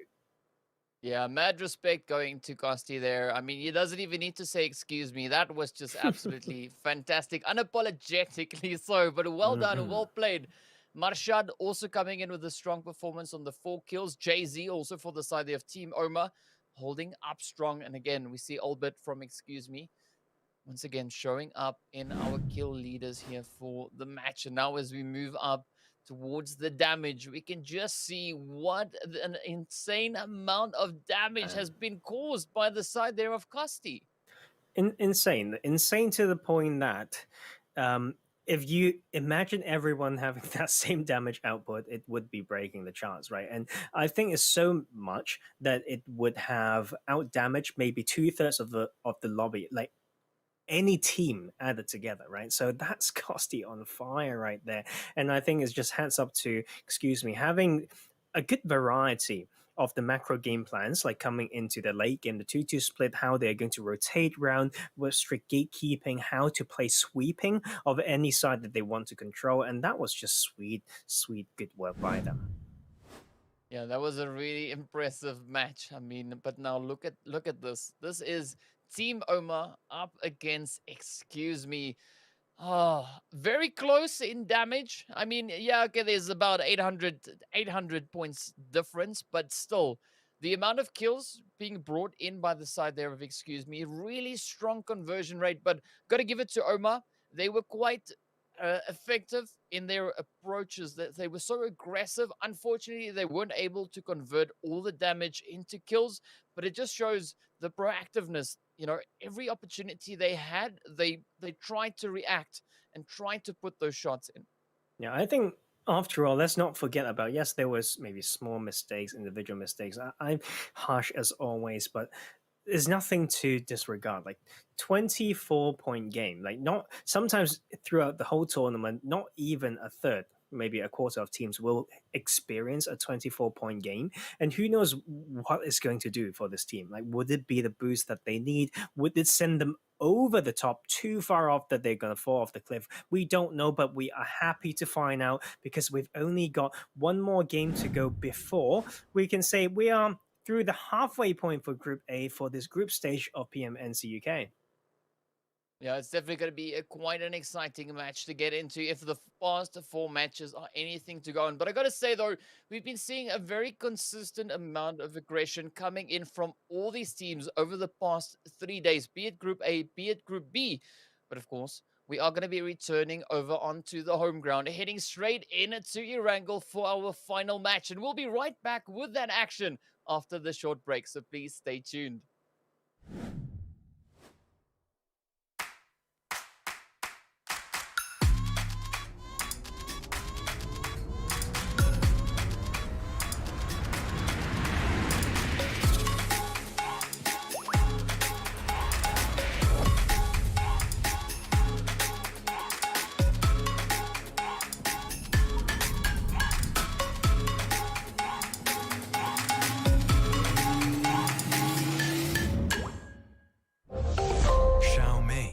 This is not a drill. I repeat, this is not a drill.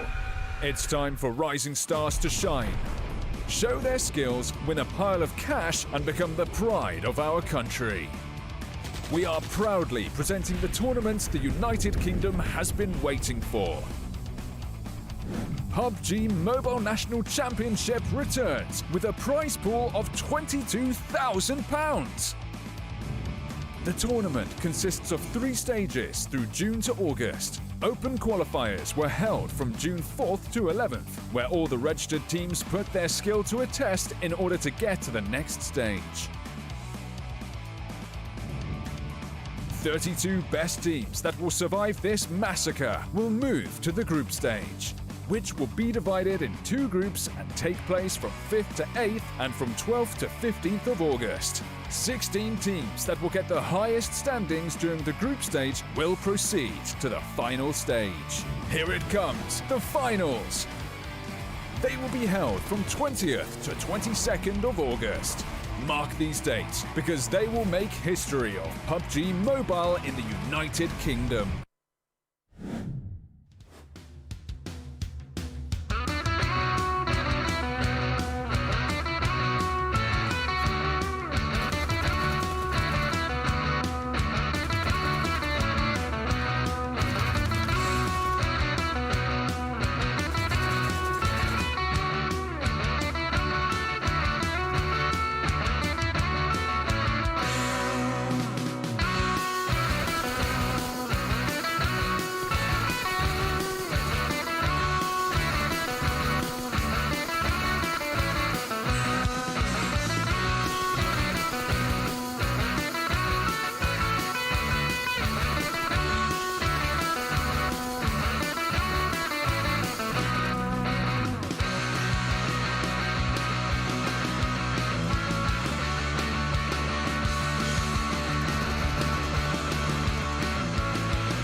Can you hear it coming?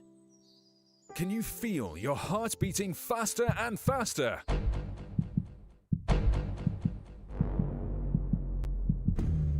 Can you smell a chicken dinner? This is the PUBG Mobile National Championship. The adrenaline of competition, the suspense, the bravery, and the most explosive moments in mobile gaming. Excited? And we haven't even mentioned the prize pool, which is, hold on to your parachutes, £22,000! Now that's a chicken dinner. Hello and welcome back to the PUBG Mobile National Championship United Kingdom 2021, and we're getting ready to move into our final match of the day. My name is TK, and of course, assisting me on the panel here is going to be Professor Tarzan. And Tarzan, I think we're in for quite an interesting match as we get into this last game of the day. I think there's a few things to look out for. I'd say, let's mention 4 teams, shall we? Niko Defense League are still angry. They need to come back strong. They want to end this one strong. Like the last time around, yeah, they got a lot of points day 1, but day 2 so far, a bit of a roller coaster ride, right? Number 2, Syrax slowly getting up. The aggression is definitely there, but not having those bigger games, right? Sons of Odin, definitely decent days, right? Decent games, but need a little bit more if they want the oomph, right? And that was that one. And then last but not least, excuse me, are looking so strong right now. Yeah, definitely looking so strong. But I'm curious to see what is going to be happening in our final match here, because it is quite a contrast to our first day when we saw the teams from Group A bashing it out over our first 5 maps, in which we saw the players there from Niko Defense League bringing in 3 chicken dinners, and Arena 51 coming in with 2 of their very own. But now moving into today, we haven't seen such a strong performance coming in from Arena 51. Yes, we did have that winner chicken dinner from NDL in our second match, but now my question is who's going to be the team to step up in this final match? Because we haven't had any consistent team really bringing in the winner chicken dinner back to back yet today.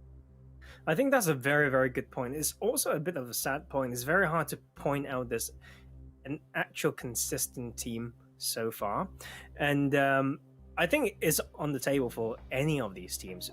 Okay, track record seems like it's not for 7 Ravens, Khukuri, or Era. I'm sorry, but it's not there yet.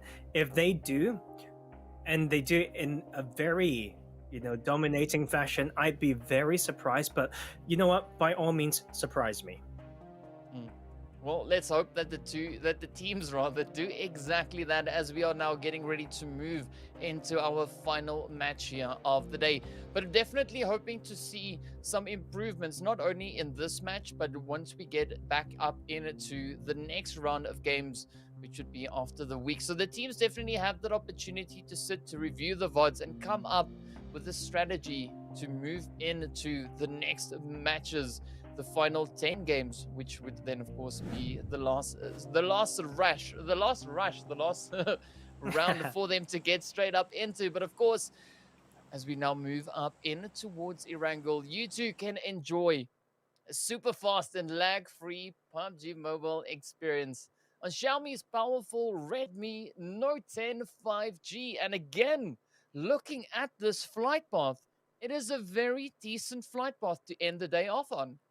Oh, very, very nice. I think this is the point to say, you know what, like with this plane path, that team is probably going to go there because the plane is probably allowing them to do so. Like one team that probably won't be able to do that as easily, who are also struggling a bit today, is Arena 51. They love Primos, is not that close, but you know what, as a team that's trying to aspire to be one of the best, you need to have more than one drop spots, and you need to learn how to do that. So this map is an open book. This plane path has been nice.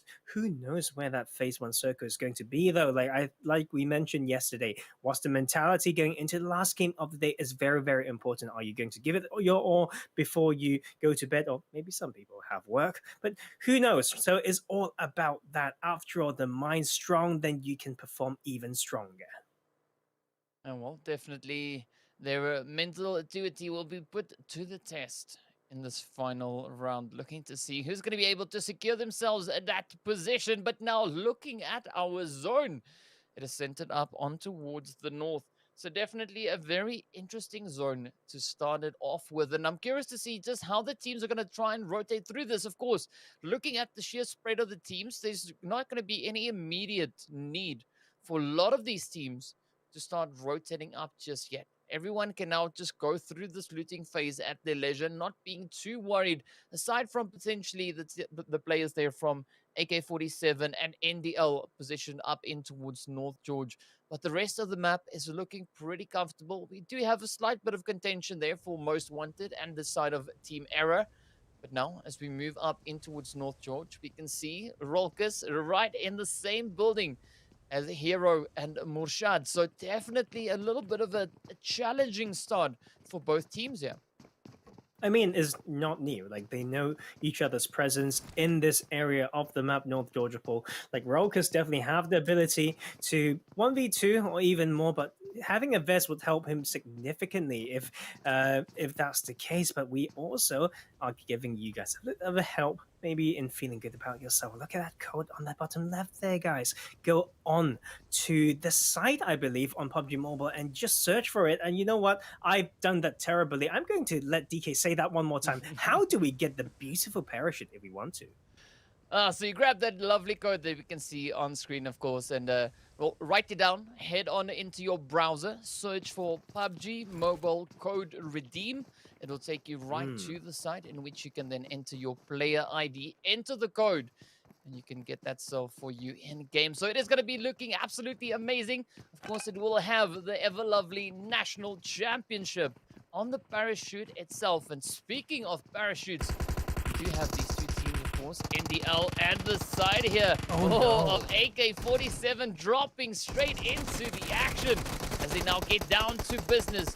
NDL going to be looking to clear it out already, losing Jaja in the process. Euphoria also getting knocked, and Rolkus is on an absolute roll, just laying down the pressure, handling the absolute rush here from AK-47 with such ease and grace. And now it is up to Murshad to make that final play, as we can see NDL looking to close up the situation. Quick finish.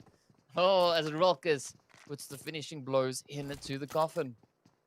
And it's just weird. I think AK-47 being a trio and just keep coming into the area that one of the strongest squads will land is just a bit, tough, right? But one thing that they've done right is to at least leave one player to play completely stealthy, not giving a single footstep, and that got them a double knock and a kill. So that's not too bad, like, for the given situation. But NL a little bit scary there, but they got the job done. Hopefully that's enough for them to 3 kills now with 3 players, be able to maybe make something work. That game 1, that first ever chicken dinner in this tournament, is claimed by them on this northern side of the map. If it ever goes through there again, maybe is how NDL can sweep it and very, very happily end this day. At least, redeem themselves a little bit, to say the least. Yeah, and speaking about redemption, we see quite a few teams now coming in with rotations, looking to get a little bit aggressive. We do have the players here from Conqueror UK, now looking to aggress on to the side here of the Liquid Demons. That, of course, being a smack dab center zone. So we've got about 3 points of contention in this current zone. We have Yasnaya Poliana looking pretty hot and spicy there with Error and Most Wanted. We have that southwestern side also, then with the players there from the TheUnikKillers, as well as Arena 51 in pretty close proximity. But of course, we're waiting to see what is going to be unfolding here in Rozhok, as the teams are just waiting patiently to see what will happen. Liquid Demons and Conqueror UK holding strong. And of course, as we look up in towards Pachinki, we can see, just having a good time rooting up in Pachinki. You know what? There's one thing that I like seeing now, which is occurring on that eastern bridge right now. TRG, the Milter team, is doing a 2-2 split with two setting up a bridge cam. And I think it's the first one that we've seen to say that is definitely because they know there's a team that likes going to Novo. And they're setting up that trap. And you know what? Syrax, I don't have the confidence in this team to say that they are definitely not falling into this trap yet. Right? Like, so that's the issue right now. But if they have to learn a lesson, which I believe they do, if they don't find a way to cross this in a safe way, it's the only time that they have to learn this lesson, right? So I'm still looking forward to this. I think Syrax may lose 1-2 in here, but let's hold that thought because Rozok is getting spicy.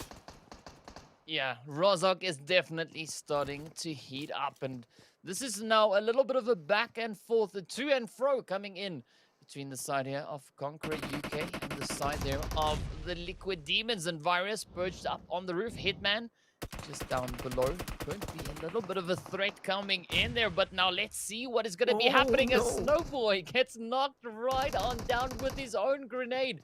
That is a fat rip right there.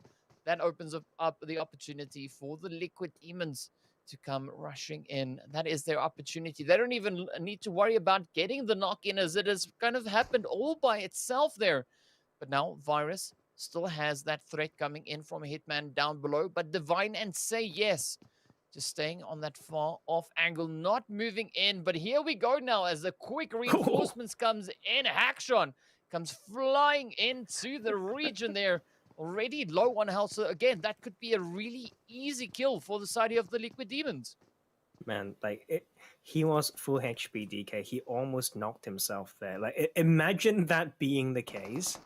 That's a rip. That's a big rip for Conqueror UK, but he made it work. You know, he made it work, and the revived teammate actually have even more health than he does, and it's going to be a bit of a stalemate. And I think it's fine. It's kind of still an early phase one, but the problem is this being so center, and for teams liking to, you know, approach this middle zone via spots like Rozok, it's Rozok Hill.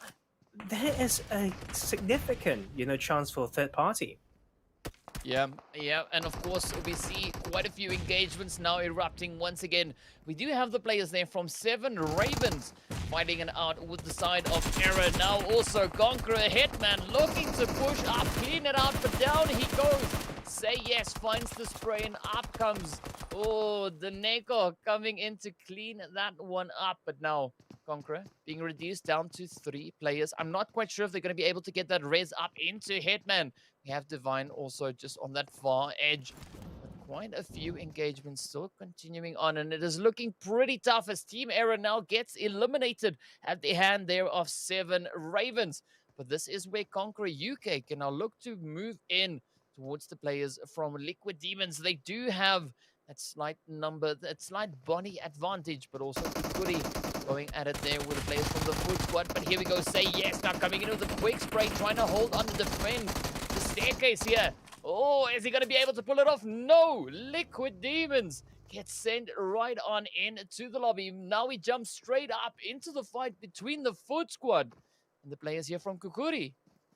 Oh, you know what? Khukuri needs some points, right? Like, they're trying to break the single-digit range right now. I mean, Era was the same. I think, you know, this type of team, like DK, like, forgive me to say that, but it's just a different level. Like, they came in, experience not quite there, it's fine. Experience is for you to accumulate. When you get the chance to get to this stage, you really can see that, hey, you know what? Like, the basic things to have a full team is very important. And if you don't have that, it really just shoot yourself in the foot. And then when you have bad games to start off with, sometimes you would realize, I actually didn't have that mental. Like, I keep going downhill. Like, for God's sake, Eri haven't even gotten a single kill yet after 10 games. Like, that really says something, right? So let there be a lesson, I would say, and sometimes it's just sad to see, but it's for people to notice that this is part of your skill and talent to withstand pressure, okay, and to to bounce and still perform or still maintain, team morale when it's not going well. Meanwhile, we have some interesting thing. How often do you get shooting range action in here? That's between Khukuri and BATSquad. Both need some points, but you know what? BATSquad definitely shown a lot more promise through this tournament. They've got some good, scouting, good opening knocks into an edge of zone, etc. So I'm expecting them to just clean this up. I know it's a bit soon to say it's a 3v4, but I do believe in the track record so far. Well, BATSquad already now trying to find those openings. We do see Andy down below, but Khukuri already being able to put their second kill onto the board. But here we go. Andy now looking to move on through as we jump over onto the edge of the blue zone. We do see the players here from OMA trying to find that spray up in towards NDL. Meanwhile, the players here from Khukuri trying to hold on. Looking to apply the pressure onto the BATSquad. Hunter getting caught out in the open. A beautiful spray coming in from hell. Just raining down the fire on towards Mr. Hunter. Down he goes at the hand of Prince. And now Khukuri could be looking to make a bit of a comeback as Smoke also now gets taken down. Oh, here we go. Up to Andy to make that final rush for the BATSquad. Will he be able to hold on? As we can see, a nice play now coming in from Khukuri already. 3 kills on the board just in this match. This has so far been the best match for them.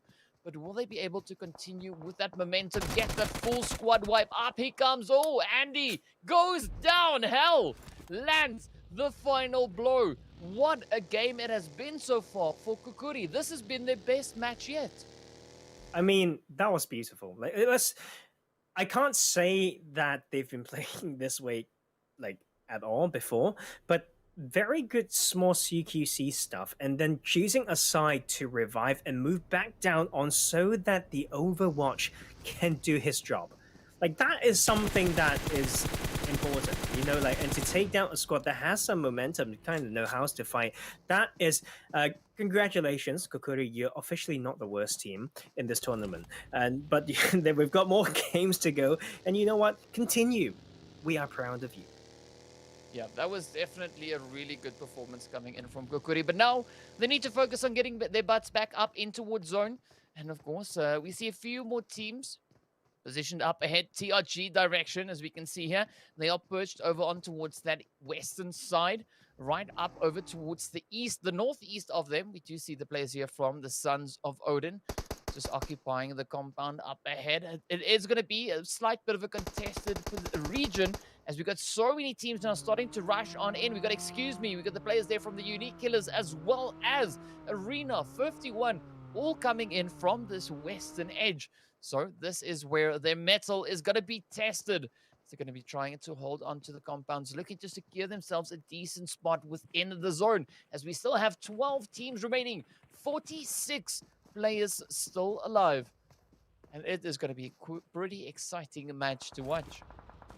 I think it's a tricky zone as well, in a way. There's so many palm positions in the zone, but they are, except maybe 1 or 2 of them, they're a little bit off-center, right? Or even arguably on the side. You've got Heaven on that outskirts of Mansion there. You've got Potato Hill. You've got some of these compounds, but you know what? It's down to them to consider. And sometimes I've been seeing something. For example, for the start of TRG here, you claim one of the best compounds in here, but you just 101 PUBG. Park your cars well, man. Those things are so important. If you want to make good use of a palm position, you have to strike in the right distance and stay stealthy until then. Unless the plan is to intentionally play for presence, playing loud, then you just should limit the amount of information that you should give. It's not just audio cues that we like to talk about. It's also these basic stuff in parking. Yeah, I definitely thought you were going to say you got to focus on your parking. That is essential. Yeah, I mean, I have to agree with you to a certain extent. The positioning of the vehicles at times, depending on who you're going up against, could be quite essential. But I mean, that was just such a funny way of putting it. Meanwhile, we do see the side here of NDL making their way in towards zone, already having Rolkis getting knocked and the pain just being applied to them. But now, will they be able to survive as their numbers are starting to dwindle? They're now sitting on only 2 remaining players. But we see the players here looking pretty strong. Conqueror UK holding on to that northern section of the zone. Could be a pretty strong position for them to hold. The Syrax also now trying to squeeze on in. But TRG coming in with the spray, getting the knock straight onto Saif. But will they be able to secure that play? As TRG are just so relentless in their sprays, in their efforts, trying to pick up and cause as much harm as they can. Syrax will still being on 4 players.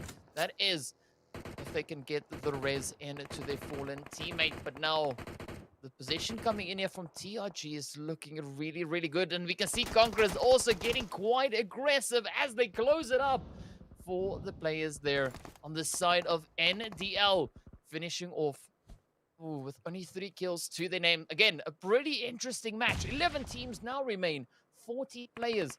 And we see those grenades getting cooked up by the side of TRG, trying to find the opening in towards Syrax. But Cable also sending one across, looking to pick up a little bit of damage before rotating out and repositioning themselves.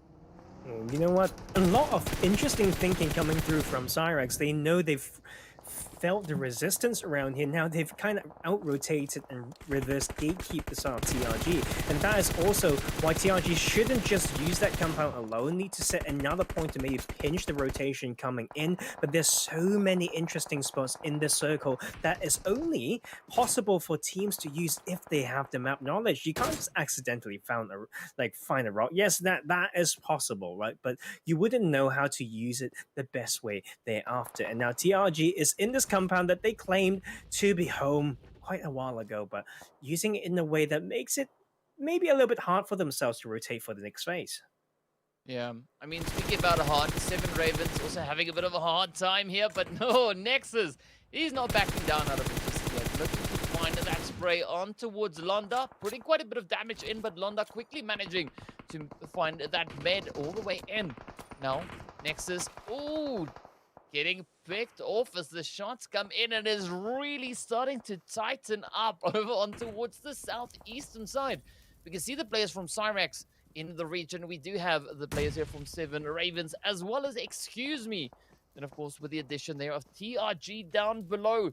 Oh, Khukuri get eliminated, and OMA also not too far away either. But as we now wait to see where this next phase is going to be going, the teams are still looking to fight it out, and it is still going to be quite a bit of a challenge to secure a decent position in this next phase. You know what, DK?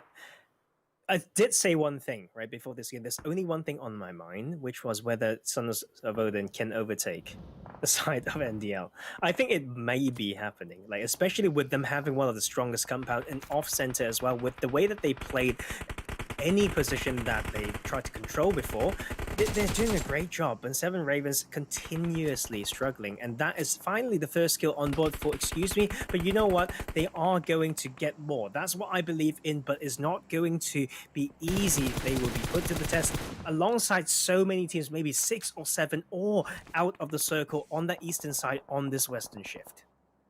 Yeah, definitely 7 teams positioned outside of that zone, all still having to make that treacherous trek all the way back up in towards the zone. But we're going to be seeing that blue zone starting to close up momentarily. We only got about 15 seconds or so remaining on the clock. We do see a little bit of carnage now coming onto the side here of Syrax, as we do have Londa now keeping a watchful eye. Ooh, onto Whiplash, but is firing into the vehicle. Not the most ideal angle to have. Quickly repositioning, finding the angle on towards the buggy, but Whiplash just whooping it right out of there.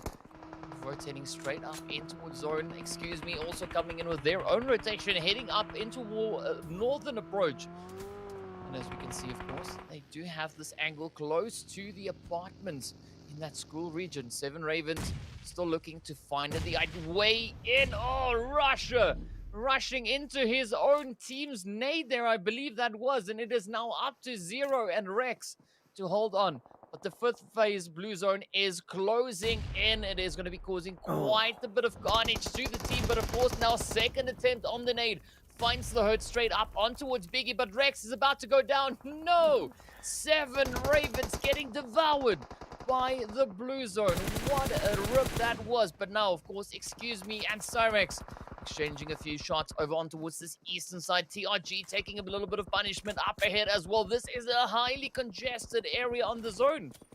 Oh, and it's going to get even spicier because it's all about responding to audio cues sometimes. Just finding that sweet spot, continuously assessing 360 as you slowly go up the slope towards that Zender zone. This is why it's hard. But you can look at Arena 51. Once again, this is a type of circle or positions that kind of allow them to succeed. That's how they get the chicken dinners. I unfortunately haven't seen them going against the odds to make big wins or big games, but when it's kind of in their hands, when they've got one of the best position to not just clear on one side, but also with the access to kind of peek and shoot with that ridge line and to look down to that north side, that may be sweet for them, and they will continue to first control the smoke actually, unfortunately, given the position of TRG away, and will actually allow them to creep up to top 3-4 now, but Syrax is still in play. Same for Excuse Me. Is going to be a bit of a close one for Romy. Oh, down goes Romy. Man, I was so hoping Romy would pull that one off, but now, Excuse Me, get eliminated. Big brain play, though, coming in there from Romy, holding up in the vehicle, managing to evade quite a bit of damage. But now we see the side here of Sons of Odin position on towards that southern edge of the zone. It is a very difficult position to be in, as we do have a bit of low ground up towards their north, but also now the hilltop behind them. So they could be in quite an exposed position, as you can see them now trying to reposition, trying to get into a more advantageous angle. But this is where Syrax are not looking to capitalize on that. But Syrax themselves also now in a little bit of a compromising position, as Arena 51 is looking to move in from the south. Nice relentless effort from Saif, picking up the herd onto Silence. And with that, they bite the dust, getting sent right back up into the lobby. 6 teams now remain. We have the players here from the TheUnikKillers now trying to apply the pressure onto the side here of Conqueror UK. Hitman just looking to reposition, but Anish trying to find those angles, just huddling down. But look at the rush coming in from the south. Arena 51 making a quick dash onto the edge of that zone. But so many teams there to answer the rotation, just welcoming them in. And Syrax being one of those teams, finding quite a considerable amount of carnage onto the side there. But looking at the players here from Conqueror UK, already 10 kills to their name. The TheUnikKillers now facing quite a bit of a challenge. Joker is so low on health, but Hitman is going to be looking to close this one up as he comes rushing in. Right up alongside them, we do have OMA also in the mix, but the spray comes through. Will Hitman be able to close it up? It is going to be quite a bit of a challenge either which way. The rock fortunately working in favor of the TheUnikKillers. Up comes the rush. Oh, Hitman sends it home. Could be the biggest game that we've seen in the tournament. 13 kills with the full squad. They took the northern approach to have a split in the main hard covers around the school apartments area when this and just very confident 1-2-2 split, 1-2-1 split, etc. And they just made it work. They slowly worked their way in. They cleared what's behind. They have great splits, but you know what? Hitman eventually get punished for his aggressive play, but they still have a little bit of the body advantage. Denoka's kind of stranded in the open, but the rest of the squad still there. I think the blue zone and the circle will be a huge factor here because that landscape is so unforgiving. Yeah, definitely is. But this, of course, is going to be quite an interesting play for the side here of OMA. They've already had a little bit of a taste of victory. Now they're going to be looking to repeat that, but we can see absolute carnage just up ahead as Syrax continues with their efforts onto the side of Arena 51. Fish now going to try and squeeze into the zone right there on the edge. We can see, of course, there the side of Most Wanted over in that right-hand corner, looking to position up into a zone, but up comes Saif with a beautiful spray right into the side of Arena 51. Absolutely fantastic play. Teams now remain to fight it out. Oh, down goes Most Wanted. Syrax finding the spray. It is now up to our final few players. Only 5 players remain. 3 teams still in the running. And, well, you got to say, the players here from Conqueror UK looking absolutely phenomenal. 13 kills, 3 players alive, going up against 2 solos. This could be very well in the bag for the side of Conqueror UK. You know what? I don't want to say it too soon, but you know, Saif is a player who can land some shots, but there were moments when he was not quite patient. And, historically, OMA have not made a lot of big plays as well. So, you know what? The chances and the odds are in the hands of Conqueror UK. They really, really need this win and to make this top half of the table ever more interesting. I mean, look at that. Saif already on 8 kills. The individual play already so strong for the side there of Syrax. So yeah, we can see Saif is an absolutely insane player. Snowboy now just potentially maybe trying to taunt a little bit there on the edge of that zone. But Fish here for the side of OMA, not budging just yet, just trying to stay on the inside of that zone. Saif also in a really good position up on the high ground. It is going to be quite tricky for the players here from Conqueror to make a decent rush. But Fish now giving away his position. Up comes Snowboy and sends him packing. It is now a 1v3 fight for the finish. Will Saif be able to clutch this one out, or will it go straight into the hands of Conqueror UK? Already, as we can see, Saif bringing in 8 of the 10 kills, gets a knock up into Hackshot. Oh, Conqueror UK come on in and cleans it out, sending them packing. What a way to finish off the final match of the day. I think it's so nice because just from this one map alone of this day 2 for Group A, it has a huge momentum swing. Like the teams that had been up top is slowly getting pulled down, and those in the middle table is bumping themselves up. And that is true for 2 days looked at together and for this day alone. So that is just very great to see how this first 2 days for Group A has been rolling out, and what an amazing game. Like, I think it really tests a lot of individual abilities here, and that we were able to make a lot of points about how to make certain spots work. But that was a great way to wrap up the day, DK. I can't be more happy. Yeah, I mean, I gotta say, that was just absolutely amazing. It was action-packed, especially in these last few zones. And to be honest, we've been actually seeing quite a bit of that in not only the games today, but in all 3 days so far, in between Group A and Group B. So as we continue and progress through this national championship, we're just seeing that kind of snowball effect coming in with the teams.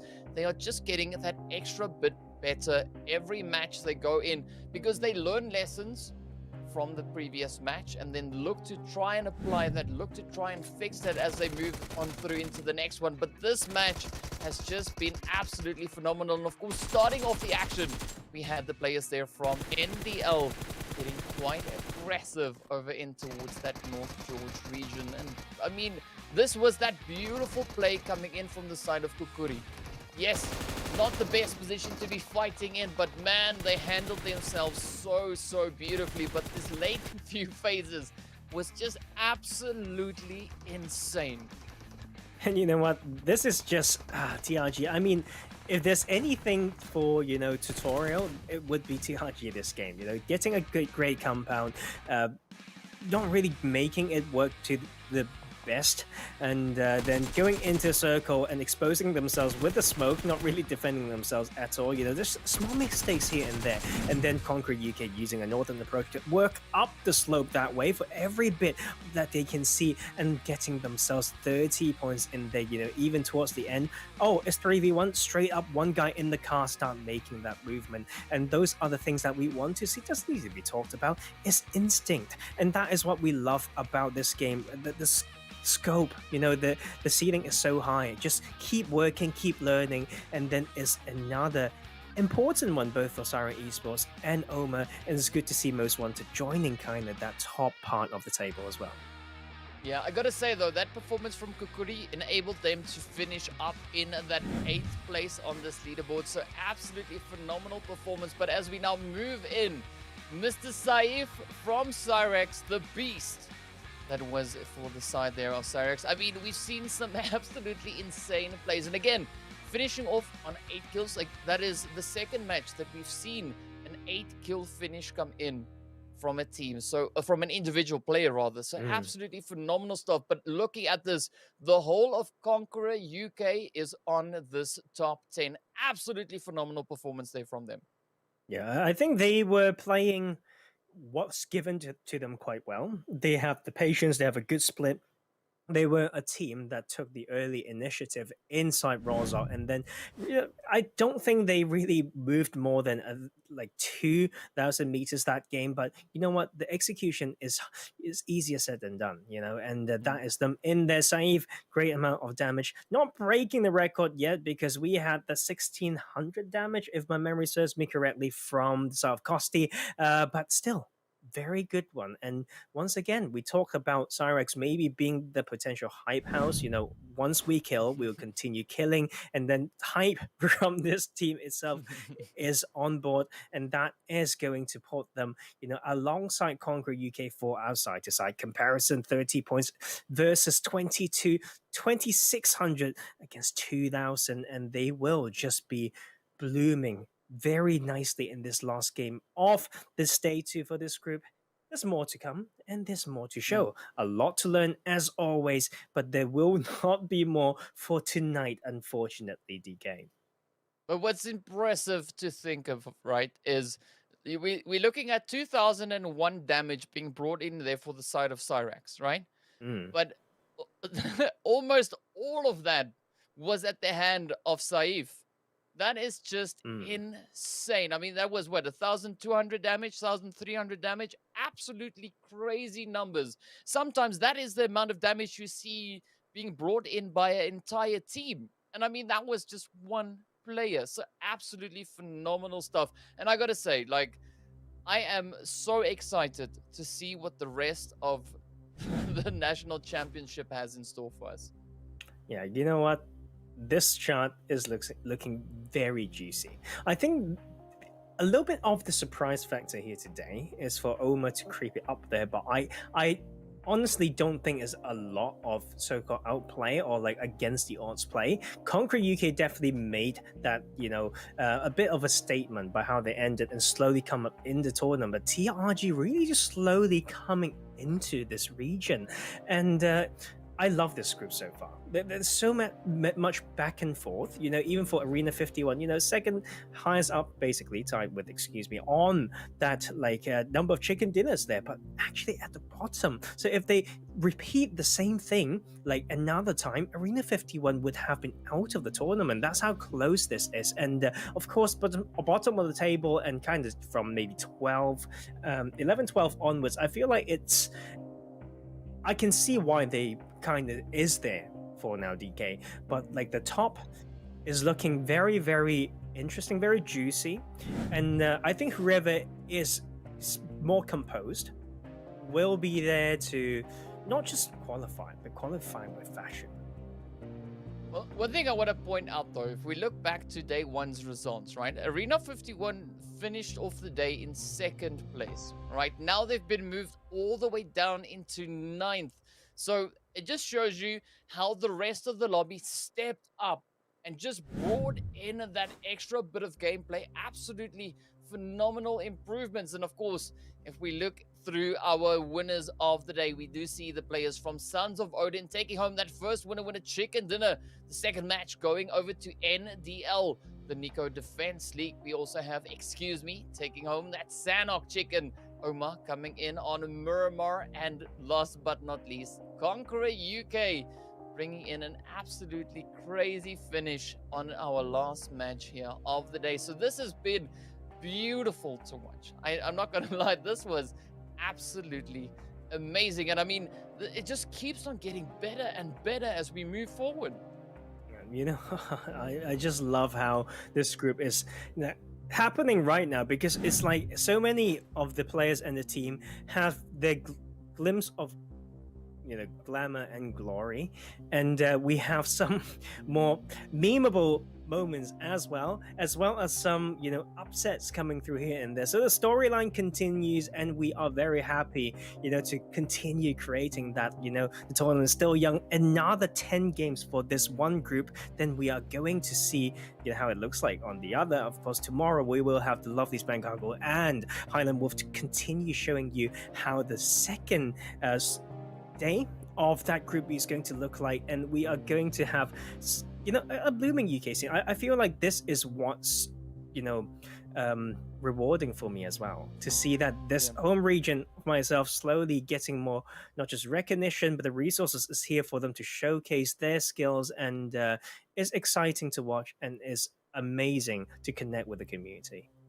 Yeah, I gotta say, we've been really having a few impressive games over the past few days, and I think tomorrow, all in of itself, is going to be pretty exciting to see what that second day for Group B is going to be bringing in. Again, if the improvement of Group A from day 1 to day 2 is any indication, tomorrow is going to be absolutely fire. So be sure to join in tomorrow.